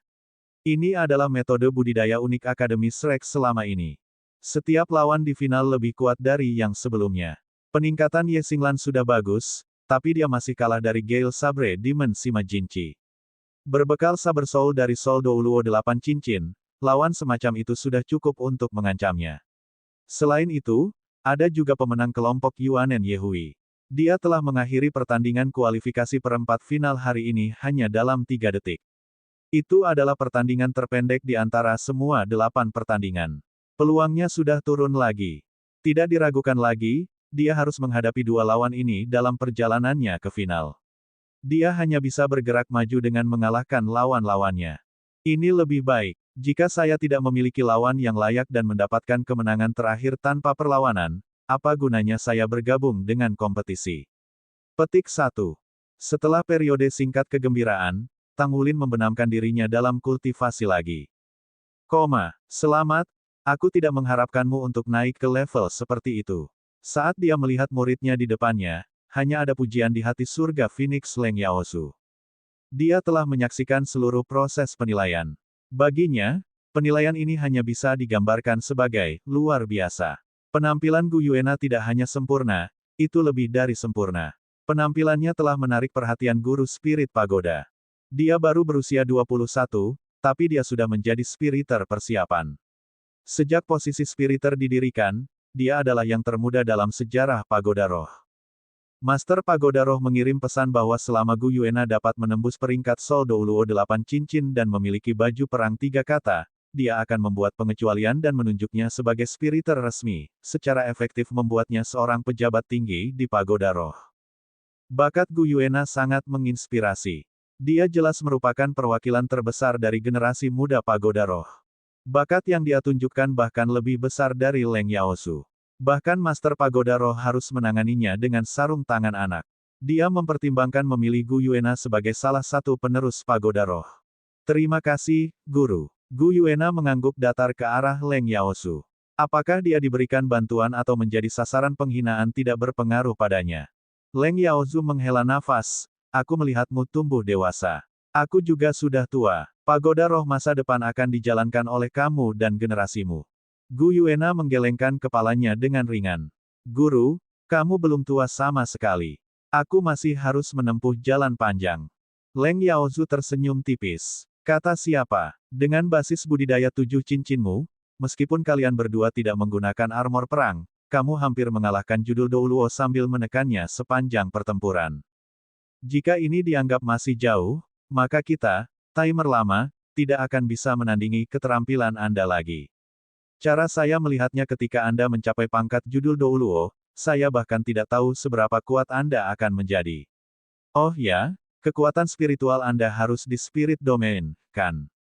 Kalau tidak, Anda tidak akan bisa memanggil elemen sedemikian rupa. Petik 2. Gu Yuena mengangguk ringan. Mata Leng Yaozu bersinar terang. Bagus, bagus, bagus. Kamu pasti lelah, pergi dan istirahat. Ini keputusan yang tepat bagimu untuk tidak berpartisipasi dalam tantangan jaringan pertempuran Federal Stardow. Dengan kemampuanmu, lebih baik menyembunyikannya untuk saat ini. Ketika kultivasi kamu best telah mencapai peringkat titel Douluo, saat itulah kau akan mengejutkan benua. Petik 2. Dia mengucapkan selamat tinggal kepada gurunya. Gu Yuena diam-diam kembali ke kamarnya yang terletak di lantai atas markas Spirit Pagoda. Dia menutup pintu dan ekspresinya menjadi dingin juga. Dia berjalan perlahan ke jendela dan mengalihkan pandangannya ke arah yang jauh. Dari kamarnya, dia bisa melihat di mana Shrek City dulu. Secara alami, kota Shrek tidak ada dalam bidang penglihatannya, bahkan puing-puingnya tertinggal. Sejak itu dihancurkan oleh amunisi jiwa tetap peringkat 12, dan gempa susulan dari ledakan telah mereda, air bawah tanah telah merembes keluar secara bertahap. Tempat Shrek City dulu berdiri sekarang adalah sebuah danau besar di mana hamparan asap tetap ada. Nyaris tidak ada jejak Akademi Shrek untuk dilihat. Dia akan kembali cepat atau lambat, gumamnya pada dirinya sendiri. Tentu saja, dia pasti akan kembali, terdengar suara lembut lainnya. Mari kita menonton kompetisi. Aku ingin tahu bagaimana pertandingannya. Sekarang, suara Nair dipenuhi dengan sedikit kecemasan. Gu Yue terdiam. Dia perlahan berjalan ke layar jiwa dan menyalakannya. Kota Mingdu. Di dalam sebuah villa besar di pinggiran kota, beberapa orang duduk di ruang tamu. Di depan mereka, layar lebar baru saja selesai memainkan rekaman pertandingan final pertama dari tantangan Stardow Battle Network Federal. Pria yang duduk, dengan punggung lurus, di tengah sofa berdiri perlahan. Orang itu masih hidup. Yang Mulia sama sekali tidak membunuhnya. Seorang gadis cantik dengan rambut panjang zamrud menghela nafas. Yang Mulia tampaknya sangat dipengaruhi oleh emosi manusia. Dia seharusnya membunuh bocah itu ketika dia punya kesempatan. Bagaimana mungkin Yang Mulia begitu ragu-ragu? Seorang pria lain yang tampak kuat berbicara dengan suara penuh ketidakpuasan. Diam, teriak pria yang duduk di tengah sofa. Kamar itu langsung terdiam. Pria itu mengangkat kepalanya perlahan. Satu helai rambut emas di tengah surainya yang panjang terkulai ke bawah. Dia berkata dengan dingin, temukan dia. Bab 1051-1051. Topik hangat dari percakapan baru-baru ini di setiap bagian benua Douluo adalah tantangan jaringan pertempuran Star-Star Federal. Ketika kompetisi berkembang ke final, sekarang menjadi kesempatan besar di federasi, seperti yang dimaksudkan federasi dengan semua promosi mereka. Blood God Army tidak terkecuali dalam hal ini. Setelah pertandingan pertama dari tahap akhir berakhir, ada 2 kontestan dari Blood God Army di antara perempat finalis. Secara alami, Tang Wulin adalah salah satunya. Yang lainnya adalah Komandan Pengawal Tentara Dewa Darah, Qian Ze. Qian Ze berjalan perlahan ke area istirahat. Dia datang diam-diam ke sebuah kedai kopi dan memesan secangkir kopi hitam. Pada saat itu, kedai kopi penuh dengan pelanggan. Segala sesuatu yang dipasok ke Tentara Dewa Darah memiliki kualitas terbaik, dan kopi mereka tidak terkecuali. Dia melihat sekeliling interior toko dan melihat bahwa semua meja sudah diambil. Dia melirik kursi sekali lagi dan tatapannya akhirnya jatuh ke meja di sudut. Hanya ada satu orang yang duduk di sana sementara meja di sekelilingnya terisi penuh. Dia bertengger di sana sambil melihat keluar jendela. Ada senyum tipis di wajahnya, dan Qian Ze bertanya-tanya apa yang dia pikirkan. Meskipun dia hanya bisa melihat wajahnya dari samping, dia tahu dia menarik. Dia memiliki wajah yang tampan dan kulit yang berkilau. Itu tidak berlebihan untuk menggambarkan kulitnya menjadi sejelas batu giok. Dengan penglihatan Qian Ze, dia bisa dengan jelas melihat setiap detail. Pria muda itu memiliki bulu mata yang panjang, cukup lama untuk membuat iri kebanyakan gadis. Matanya besar dan cerah. Dia memiliki senyum tipis di wajahnya yang tampan yang membuatnya tampak lebih muda. Namun, apa yang benar-benar menarik perhatian Qian Ze adalah pangkat militer yang menghiasi bahunya. Bintang jenderal bersinar terang dengan cahaya kemasan. Seorang jenderal besar seperti itu. Mungkinkah itu dia? Petik 1. Qian Ze pernah mendengar tentang dia sebelumnya. Akhir-akhir ini, namanya telah dikenal oleh sebagian besar orang di pasukan Dewa Darah. Di atas meja di sekelilingnya, setidaknya setengah dari perwira wanita berpangkat letnan kolonel dan di atasnya duduk. Adapun para perwira dengan pangkat lebih rendah, ia berpendapat bahwa itu bukan karena mereka tidak mau datang, tetapi mereka merasa tidak punya hak untuk duduk di sana. Qian Ze menyipitkan matanya sedikit dan melangkah mendekat. Sejak dia datang ke sini untuk minum kopi dengan Long Yuxue, Tang Wulin menemukan bahwa dia menyukai cairan hitam yang agak pahit yang memiliki aroma yang kaya. Dia menyukai sensasi diselimuti aroma itu. Di luar gedung ada tanah es yang tertutup salju. Dia memegang secangkir kopi panas mendidih dan menghirupnya perlahan. Akhir-akhir ini, inilah satu-satunya sumber kesenangannya di sini. Wu Zhangkong mengingatkannya sejak awal bahwa dia akan dengan mudah hancur jika dia terlalu keras pada dirinya sendiri. Dia seharusnya tidak terlalu menekan dirinya sendiri. Hari-hari ini, dia merasa telah mempertahankan keseimbangan yang baik. Ini bukan hanya kasus untuk kultivasinya, tetapi juga untuk kondisi mentalnya. Gu Yuena adalah penghiburan spiritual terbesar yang dimilikinya. Setiap kali dia lelah, dia akan memikirkannya dan semua kelelahannya akan terhapus. Ketika dia bisa menikmati secangkir kopi panas, bayangannya tampak lebih jelas di hatinya. Dia bahkan merasa hangat dan tidak jelas di bagian dalam. Tang Wulin sangat senang dengan sensasi ini.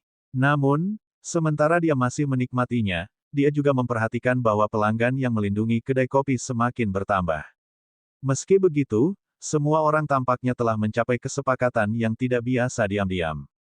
Meja dekat jendela di sudut akan selalu dibiarkan kosong baginya. Petugas senior, bolehkah saya duduk di sini? Terdengar suara yang tidak dikenal. Tang Wulin mengangkat kepalanya untuk melihat.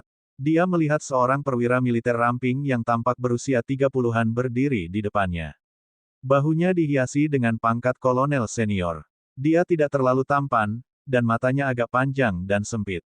Namun, wajahnya yang dicukur bersih dengan fitur pahatannya meninggalkan kesan mendalam di benak mereka yang bertemu dengannya. Tentu saja, Tang Wulin memberi isyarat undangan.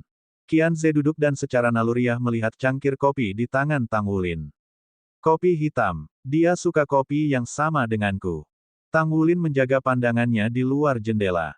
Keributan di kedai kopi sepertinya tidak memengaruhi suasana hatinya yang baik sedikit pun.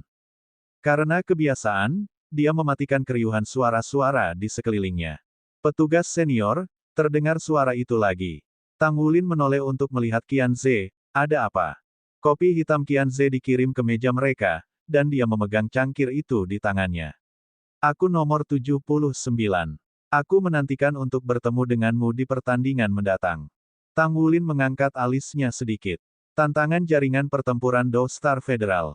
Iya, petik 2. Semoga beruntung, Tang Wulin mengangguk padanya. Dia menghabiskan kopinya dan tersenyum pada Qian Ze lagi. Di bawah tatapan memuja para perwira wanita, dia bangkit dan meninggalkan kedai kopi. Qian Ze sedikit terpana. Dia datang atas inisiatifnya sendiri karena dia tertarik. Namun, dia tidak melihat apapun di tubuh Tang Wulin, juga tidak merasakan apapun. Dia bahkan tidak bisa merasakan kekuatan jiwa memancar darinya. Dia tampak seperti orang biasa, tidak peduli bagaimana dia memandangnya. Namun, insting batinnya mengatakan kepadanya bahwa pria ini, jenderal termuda di seluruh pasukan, sangat berbahaya. Apakah dia akan bertarung melawannya di pertandingan berikutnya? Qian Ze mengepalkan tinjunya tanpa sadar. Qian Ze tidak meninggalkan kesan mendalam di benak Tang Wulin. Saat ini, semangatnya sangat fokus. Secangkir kopi yang dia minum adalah untuk bersantai. Demikian pula, ia ingin menyesuaikan kembali kondisinya. Tanpa ragu, dibandingkan dengan kompetisi Master Jiwa, tantangan yang lebih sulit terletak pada pertempuran Mesya.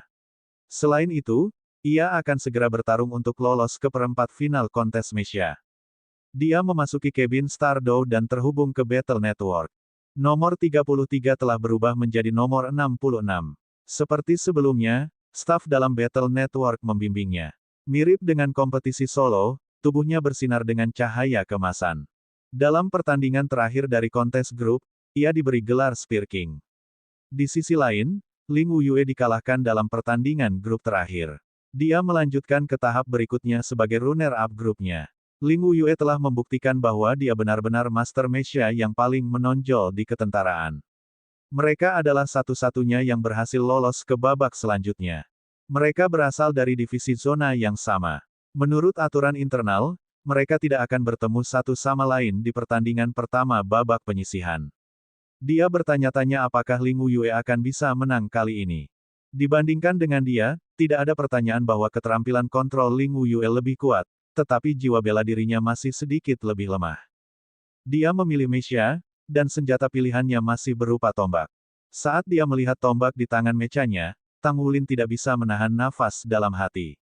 Pada akhirnya, dia ditakdirkan untuk bertarung dalam pertempuran jarak dekat. Dia ingin memilih senjata jarak jauh sebagai senjata utama Mesya, tapi setelah dia menguasai Tousan Accusing Fingers, dia telah kehilangan semua minat dalam serangan jarak jauh. Pada titik ini, dia pada dasarnya menguasai Tousan Accusing Fingers. Dia bertanya-tanya kapan Old Tang mau mengajari dia keterampilan lain. Ketika dia memikirkan hal ini, dia tidak bisa tidak berharap untuk itu. Di tengah dentang Mesya, Tang Wulin berjalan ke arena kompetisi. Di seberangnya, lawannya juga dipandu oleh seorang petugas ke arena. Itu adalah Mesya jarak jauh. Ketika dia melihat ukuran lawannya, Tang Wulin segera menentukan gaya bertarung lawannya. Itu adalah meriam jiwa genggam. Itu bisa menembakkan 10 tembakan berurutan. Setelah 10 tembakan akan terlalu panas dan perlu waktu untuk mendinginkan. Senjata ini adalah versi upgrade dari senapan sinar jiwa. Itu adalah senjata jarak jauh yang hanya bisa dipilih di final. Alasannya adalah bahwa Mesya jarak dekat memiliki keuntungan yang lebih besar selama tahap awal kompetisi. Dengan kombinasi kekuatan jiwa Master Jiwa dan kekuatan pertahanan Mesya, senjata jarak jauh standar Mesya tidak bisa dengan mudah mengancam mereka. Karena itulah Battle Network harus membuat beberapa penyesuaian. Lawan memasuki arena saat sorakan penonton semakin keras. Para komentator mulai membuat pengumuman mereka. Kontestan nomor 66, dikenal sebagai Spear King. Dia dikatakan sebagai kontestan dengan teknik tombak paling kuat dalam kompetisi tahun ini. Kontestan nomor 231, dikenal sebagai Baterai. Serangan jarak jauhnya adalah sangat akurat dan dia memiliki keterampilan jiwa untuk meningkatkan mereka. Ini adalah pertempuran antara huru hara dan jarak jauh. Jika saya harus meringkas pertandingan ini dalam istilah yang paling sederhana, saya akan bertanya apakah Baterai dapat mengalahkan Raja Tombak sebelum dia bisa cukup dekat untuk melakukan kerusakan.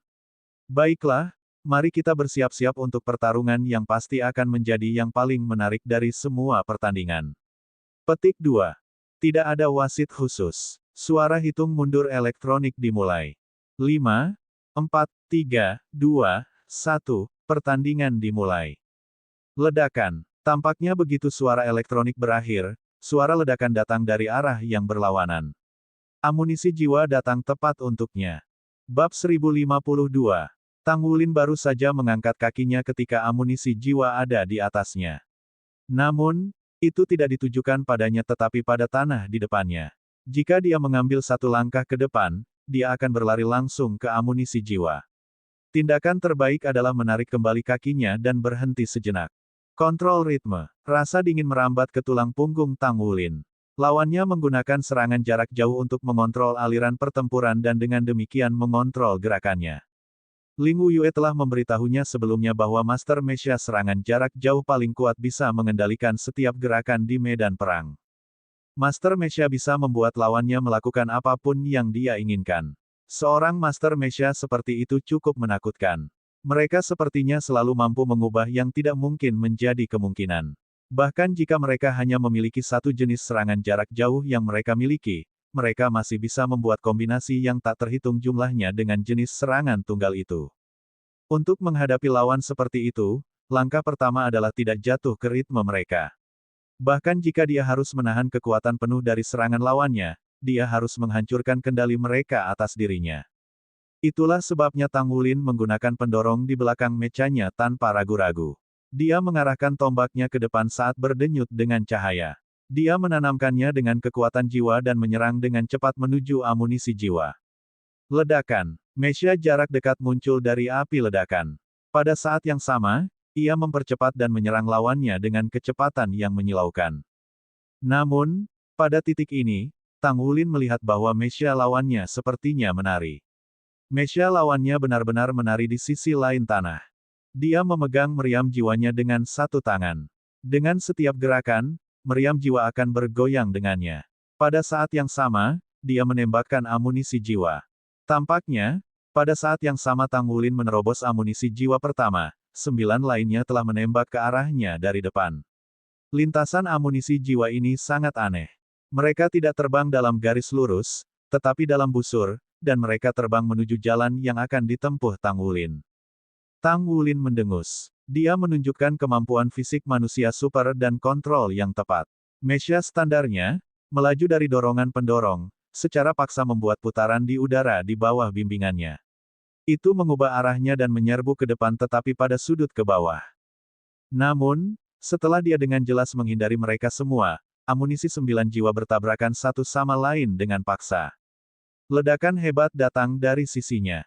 Pada saat yang sama, ia dikejutkan oleh gelombang kejut yang kuat.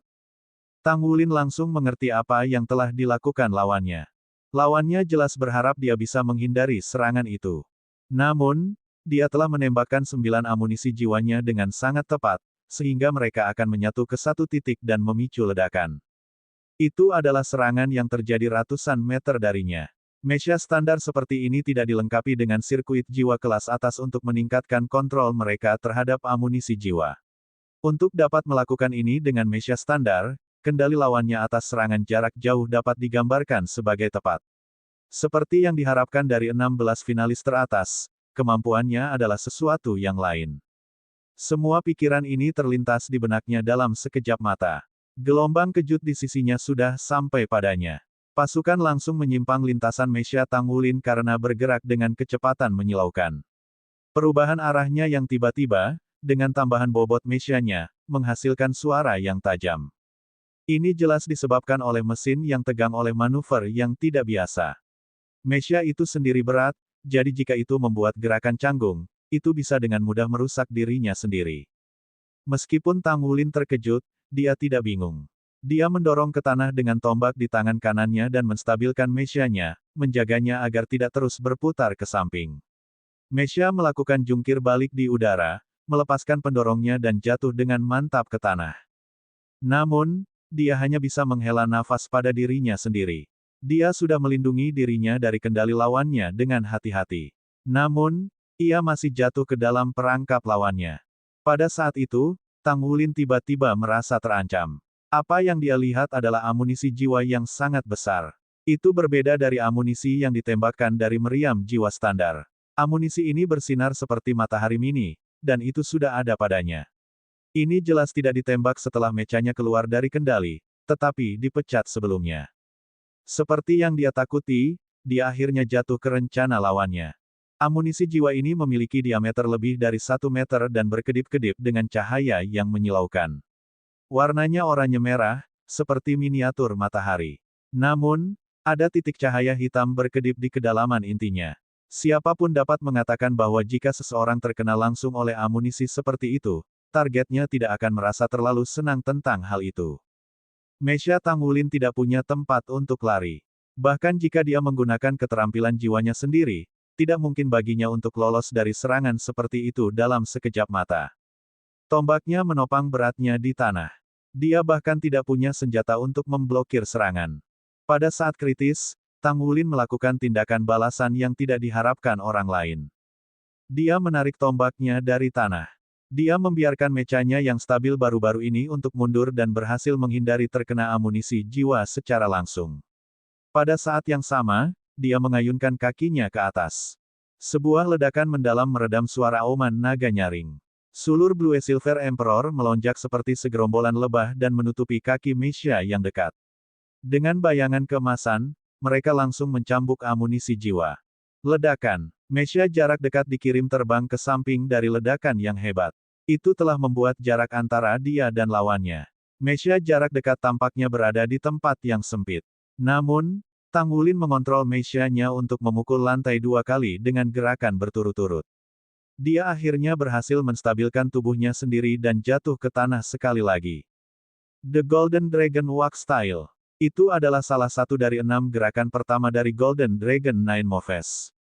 Di seberangnya, nomor 231, yang memiliki baterai moniker, tidak bisa tidak berseru dengan menyesal karena tidak mendaratkan serangan.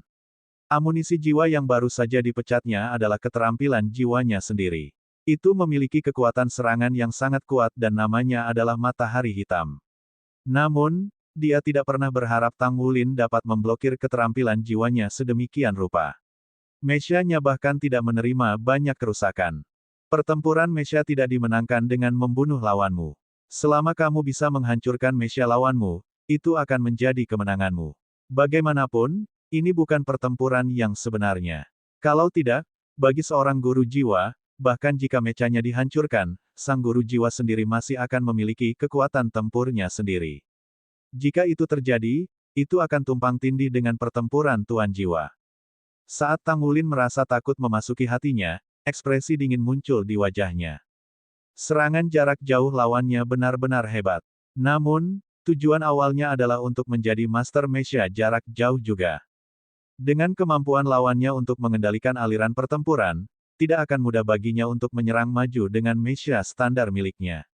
Itu hanya mungkin jika dia mengekspos beberapa kemampuan Golden Dragon King-nya. Namun, jika dia melakukan itu, identitasnya pasti akan dikonfirmasi. Ini bukan yang dia inginkan saat ini. Namun, dia punya rencananya sendiri juga. Dia dengan cepat melewati tombak dari tangan kanannya ke kiri dan mengayunkan lengan kanannya ke udara. Ada kilatan emas dan tombak naga emas muncul di genggaman mechanya. Tentu saja, tombak naga emas yang ia gunakan sebagai master jiwa berbeda dari Mecha yang dipegangnya sekarang. Keahlian penyamarannya dan kemampuannya sendiri Golden Dragon Spear untuk mengubah panjangnya telah membuat Golden Dragon Spear dalam genggamannya sekarang tampak lebih dari 12 meter. Itu bersinar dengan cahaya keemasan cemerlang. Tidak ada pola naga di atasnya dan bahkan kilau keemasannya memiliki warna yang lebih dalam dibandingkan dengan ketika dia menggunakannya sebagai master jiwa. Selama pertempuran Tuan Jiwa, dia juga menutupi tombak naga emasnya dengan kekuatan jiwanya sendiri, membuatnya tampak putih pijar. Keduanya tampak berbeda secara fundamental. Tidak sopan untuk tidak membalas. Saya akan membiarkan Anda merasakan serangan jarak jauh saya juga. Petik 1. Tang Wulin tidak menunggu lawannya melepaskan serangannya lagi. Mecha-nya tiba-tiba mengambil langkah maju dan dia melemparkan tombak naga emas di tangannya. Dengan kilatan cahaya keemasan, tombak naga emasnya hampir mencapai lawannya. Perbedaan utama antara keterampilan lawannya dan keterampilannya adalah bahwa meskipun ia menerapkan teknik rahasia Sekte Tang saat melempar tombak naga emasnya, ia lebih menekankan pada ketangkasan. Itu terbang begitu cepat sehingga lawannya tidak bisa berharap untuk menghindar. Dia menanamkannya dengan kekuatan jiwanya dan kekuatan esensi darah. Dengan tambahan bimbingan jiwa bela diri Blue Silver Emperor-nya dari dalam keluar, serangan ini akan memungkinkan dia untuk memanfaatkan kekuatan Golden Dragon Spear sebagai lembing. Para penonton hanya melihat kilatan cahaya keemasan dan tombak naga emas sudah mencapai lawannya. Ini, tatapan semua orang membeku, lalu mereka melihat bahwa tombak naga emas sudah melesat maju dan mencapai nomor 231. Meriam jiwa nomor 230 seseorang baru saja menyelesaikan cooldown-nya dari tembakan sebelumnya. Tepat ketika dia bersiap untuk menembakkan tendangan voli lain, tombak naga emas mencapainya. Dia dengan ahli mengendalikan mechanya untuk jatuh ke samping.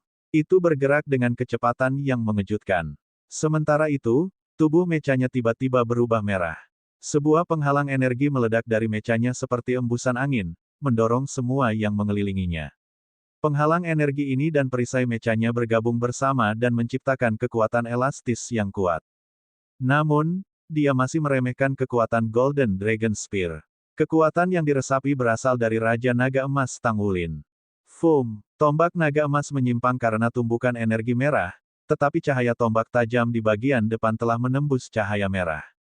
Untungnya, dengan manuver pertahanan itu, mechanya telah terhindar dari kerusakan di bagian vitalnya. Namun, tombak naga emas masih memotong bahunya dan melewatinya. Jika ini adalah tubuh manusia, hasil terbaik setelah ditusuk oleh tombak naga emas adalah bahwa korban akan cacat. Untungnya, itu adalah mecha, jadi tidak ada energi untuk dimakan.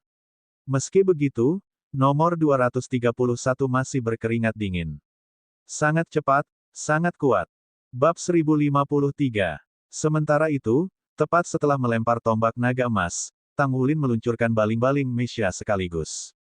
Mechanya berlari ke arah lawan seperti naga raksasa. Menyerang poin-poin vital musuh akan menarik perhatian mereka sehingga ia bisa bertarung demi kesempatan untuk menjadi lebih dekat. Begitu dia berada dalam jarak tertentu dari lawannya, dia bisa mengalahkannya tanpa ragu. Tang Wulin melambaikan tangannya di udara, memanggil tombak naga emas kembali ke genggamannya sehingga dia bisa melemparkannya sekali lagi. Dia menggunakan Golden Dragon Spear sebagai senjata serangan jarak jauh. Kali ini, nomor 231 kontestan bereaksi dalam waktu. Cangkang artileri digunakan untuk mencegatnya, tetapi itu tidak dimaksudkan untuk menghentikan tombak naga emas. Serangan cerdiknya menghantam area sedikit di bawah ujung tombak naga emas. Itu tidak dimaksudkan untuk memblokir tombak tetapi untuk mengubah lintasan penerbangannya sehingga tombak tidak akan mencapai dia. 10 peluru artileri ditembakkan, 4 peluru untuk mengubah arah tombak naga emas, sedangkan 6 sisanya digunakan untuk teknik yang sangat canggih. Itu adalah ledakan yang tumpang tindih. Ledakan yang tumpang tindih itu dibuat dengan menggunakan peluru artileri untuk mengejar peluru yang ditembakkan sebelumnya dan menghasilkan ledakan di lokasi yang tepat. Ini akan dilakukan dengan menggunakan serangkaian peluru artileri untuk memperpanjang ledakan. 6 peluru artileri akan menghasilkan efek ledakan yang tumpang tindih dengan cepat. Saat peluru artileri ini meledak dalam pola linier kali ini, itu adalah ledakan paling kuat yang bisa ia ciptakan. Secara alami, ledakan itu bertujuan menghalangi gerakan Tang Wulin. Setelah mempelajari pelajarannya sebelumnya, Tang Wulin tidak akan pernah membiarkan lawan memiliki jalannya sendiri. Blue Silver Emperor merambat keluar seperti segerombolan lebah dan melilit mechanya, membungkusnya sepenuhnya. Di mata penonton, tanaman merambat itu mirip ular sanca hidup. Vena seperti vertebra emas bersinar dari bagian dalam tanaman anggur Blue Silver Emperor ini, berkilauan dengan pancaran intens mereka sendiri. Mecha tidak berusaha menghindar karena itu menyerang kepala lebih dulu ke lawan. Bukankah itu agak terlalu sembrono? Dia berlari langsung ke ledakan. Petik 1. Jika ini adalah model standar Mecha, itu akan segera hancur berkeping-keping oleh ledakan yang tumpang tindih. Namun, semua kerusakan ledakan diblokir oleh perlindungan Kaisar Blue Silver. Kemampuan Tang Wulin meningkat. Perpaduan kekuatan garis keturunan dan kekuatan jiwanya, koneksi sempurna antara inti naga dan inti jiwanya, memungkinkan jiwa bela diri Tang Wulin meningkat setiap saat. Ketika jiwa bela diri Blue Silver Emperor dilengkapi dengan atribut ofensif dan defensif Raja Naga Emas, bagaimana mungkin sedikit kekuatan ledakan ini sama sekali? Tombak naga emas dengan paksa berlari keluar dari ledakan dan kembali ke tangan Tang Wulin sekali lagi. Anehnya, kali ini Meisha Tang Wulin melemparkan tombak naga emas tinggi-tinggi ke udara. Ya, dia tidak melemparkannya ke lawannya tetapi ke atas. Ada kilatan cahaya keemasan, dan tombak naga emas menghilang di udara. Apa yang dia lakukan? Kontestan nomor 231 hanya memiliki pemahaman yang samar tentang apa yang dilakukan Tang Wulin. Dia adalah seorang master serangan jarak jauh Meisha sendiri, jadi secara alami, dia tahu bahwa hal yang paling menakutkan tentang serangan jarak jauh adalah bahwa mereka telah memulai proses penerbangan mereka sebelum muncul di target mereka. Tidak ada keraguan bahwa tombak naga emas pasti akan jatuh, tetapi kapan dan di mana itu akan jatuh, dia tidak tahu. Di sisi lain, lawannya tidak akan meluncurkan serangan seperti itu tanpa bisa mengendalikannya dengan baik. Dengan kata lain, tombak naga emas akan tetap menggantung di atas kepalanya, dan begitu jatuh, itu bisa menyebabkan pukulan fatal baginya.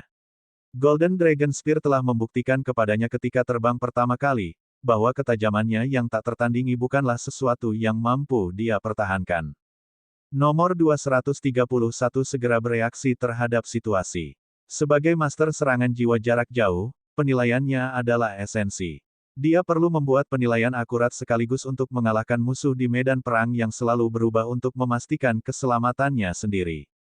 Dengan demikian, dia tidak memperhatikan tombak naga emas di langit dan berlari cepat ke Tang Wulin, memilih untuk melakukan serangan sendiri. Warna merah cerah pada Meisha yang gelap, mengubah merah tua dalam hitungan detik. Suhu yang sangat tinggi bahkan menyebabkan beberapa logam di permukaan Meisha mencair. Dia segera melemparkan meriam jiwa ke tangannya. Meisha mengangkat lengannya saat bola matahari hitam muncul dari punggungnya. Cincin cahaya keemasan mengelilingi matahari. Dengan lambaian tangannya, dia mengirim bola hitam, berkilauan dengan cahaya keemasan, terbang ke arah Tang Wulin. Dia tidak bergantung pada Meisha tetapi kemampuannya sendiri. Kemampuannya untuk mengendalikan serangan jarak jauh memastikan bahwa kekuatan serangannya jelas lebih berbahaya daripada kemampuan menyerang Meisha. Nomor 200 kontestan dan 31, dengan julukan Baterai, pasti akan menggunakan kekuatannya sepenuhnya.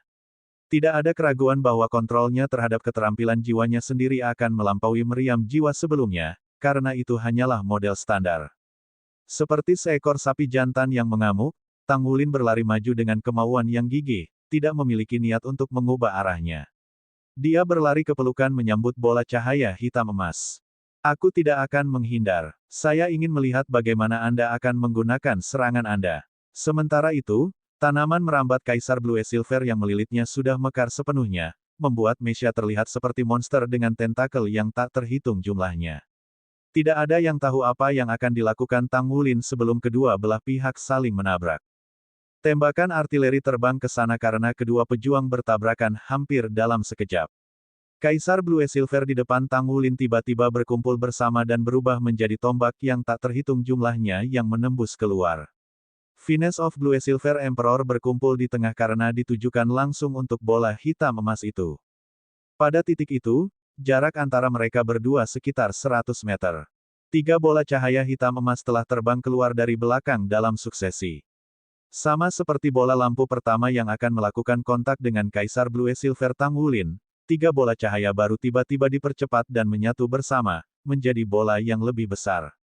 Kemudian, bola ini menghasilkan gaya isap yang mengerikan yang menarik bola cahaya pertama yang akan bertabrakan dengan Tang Wulin.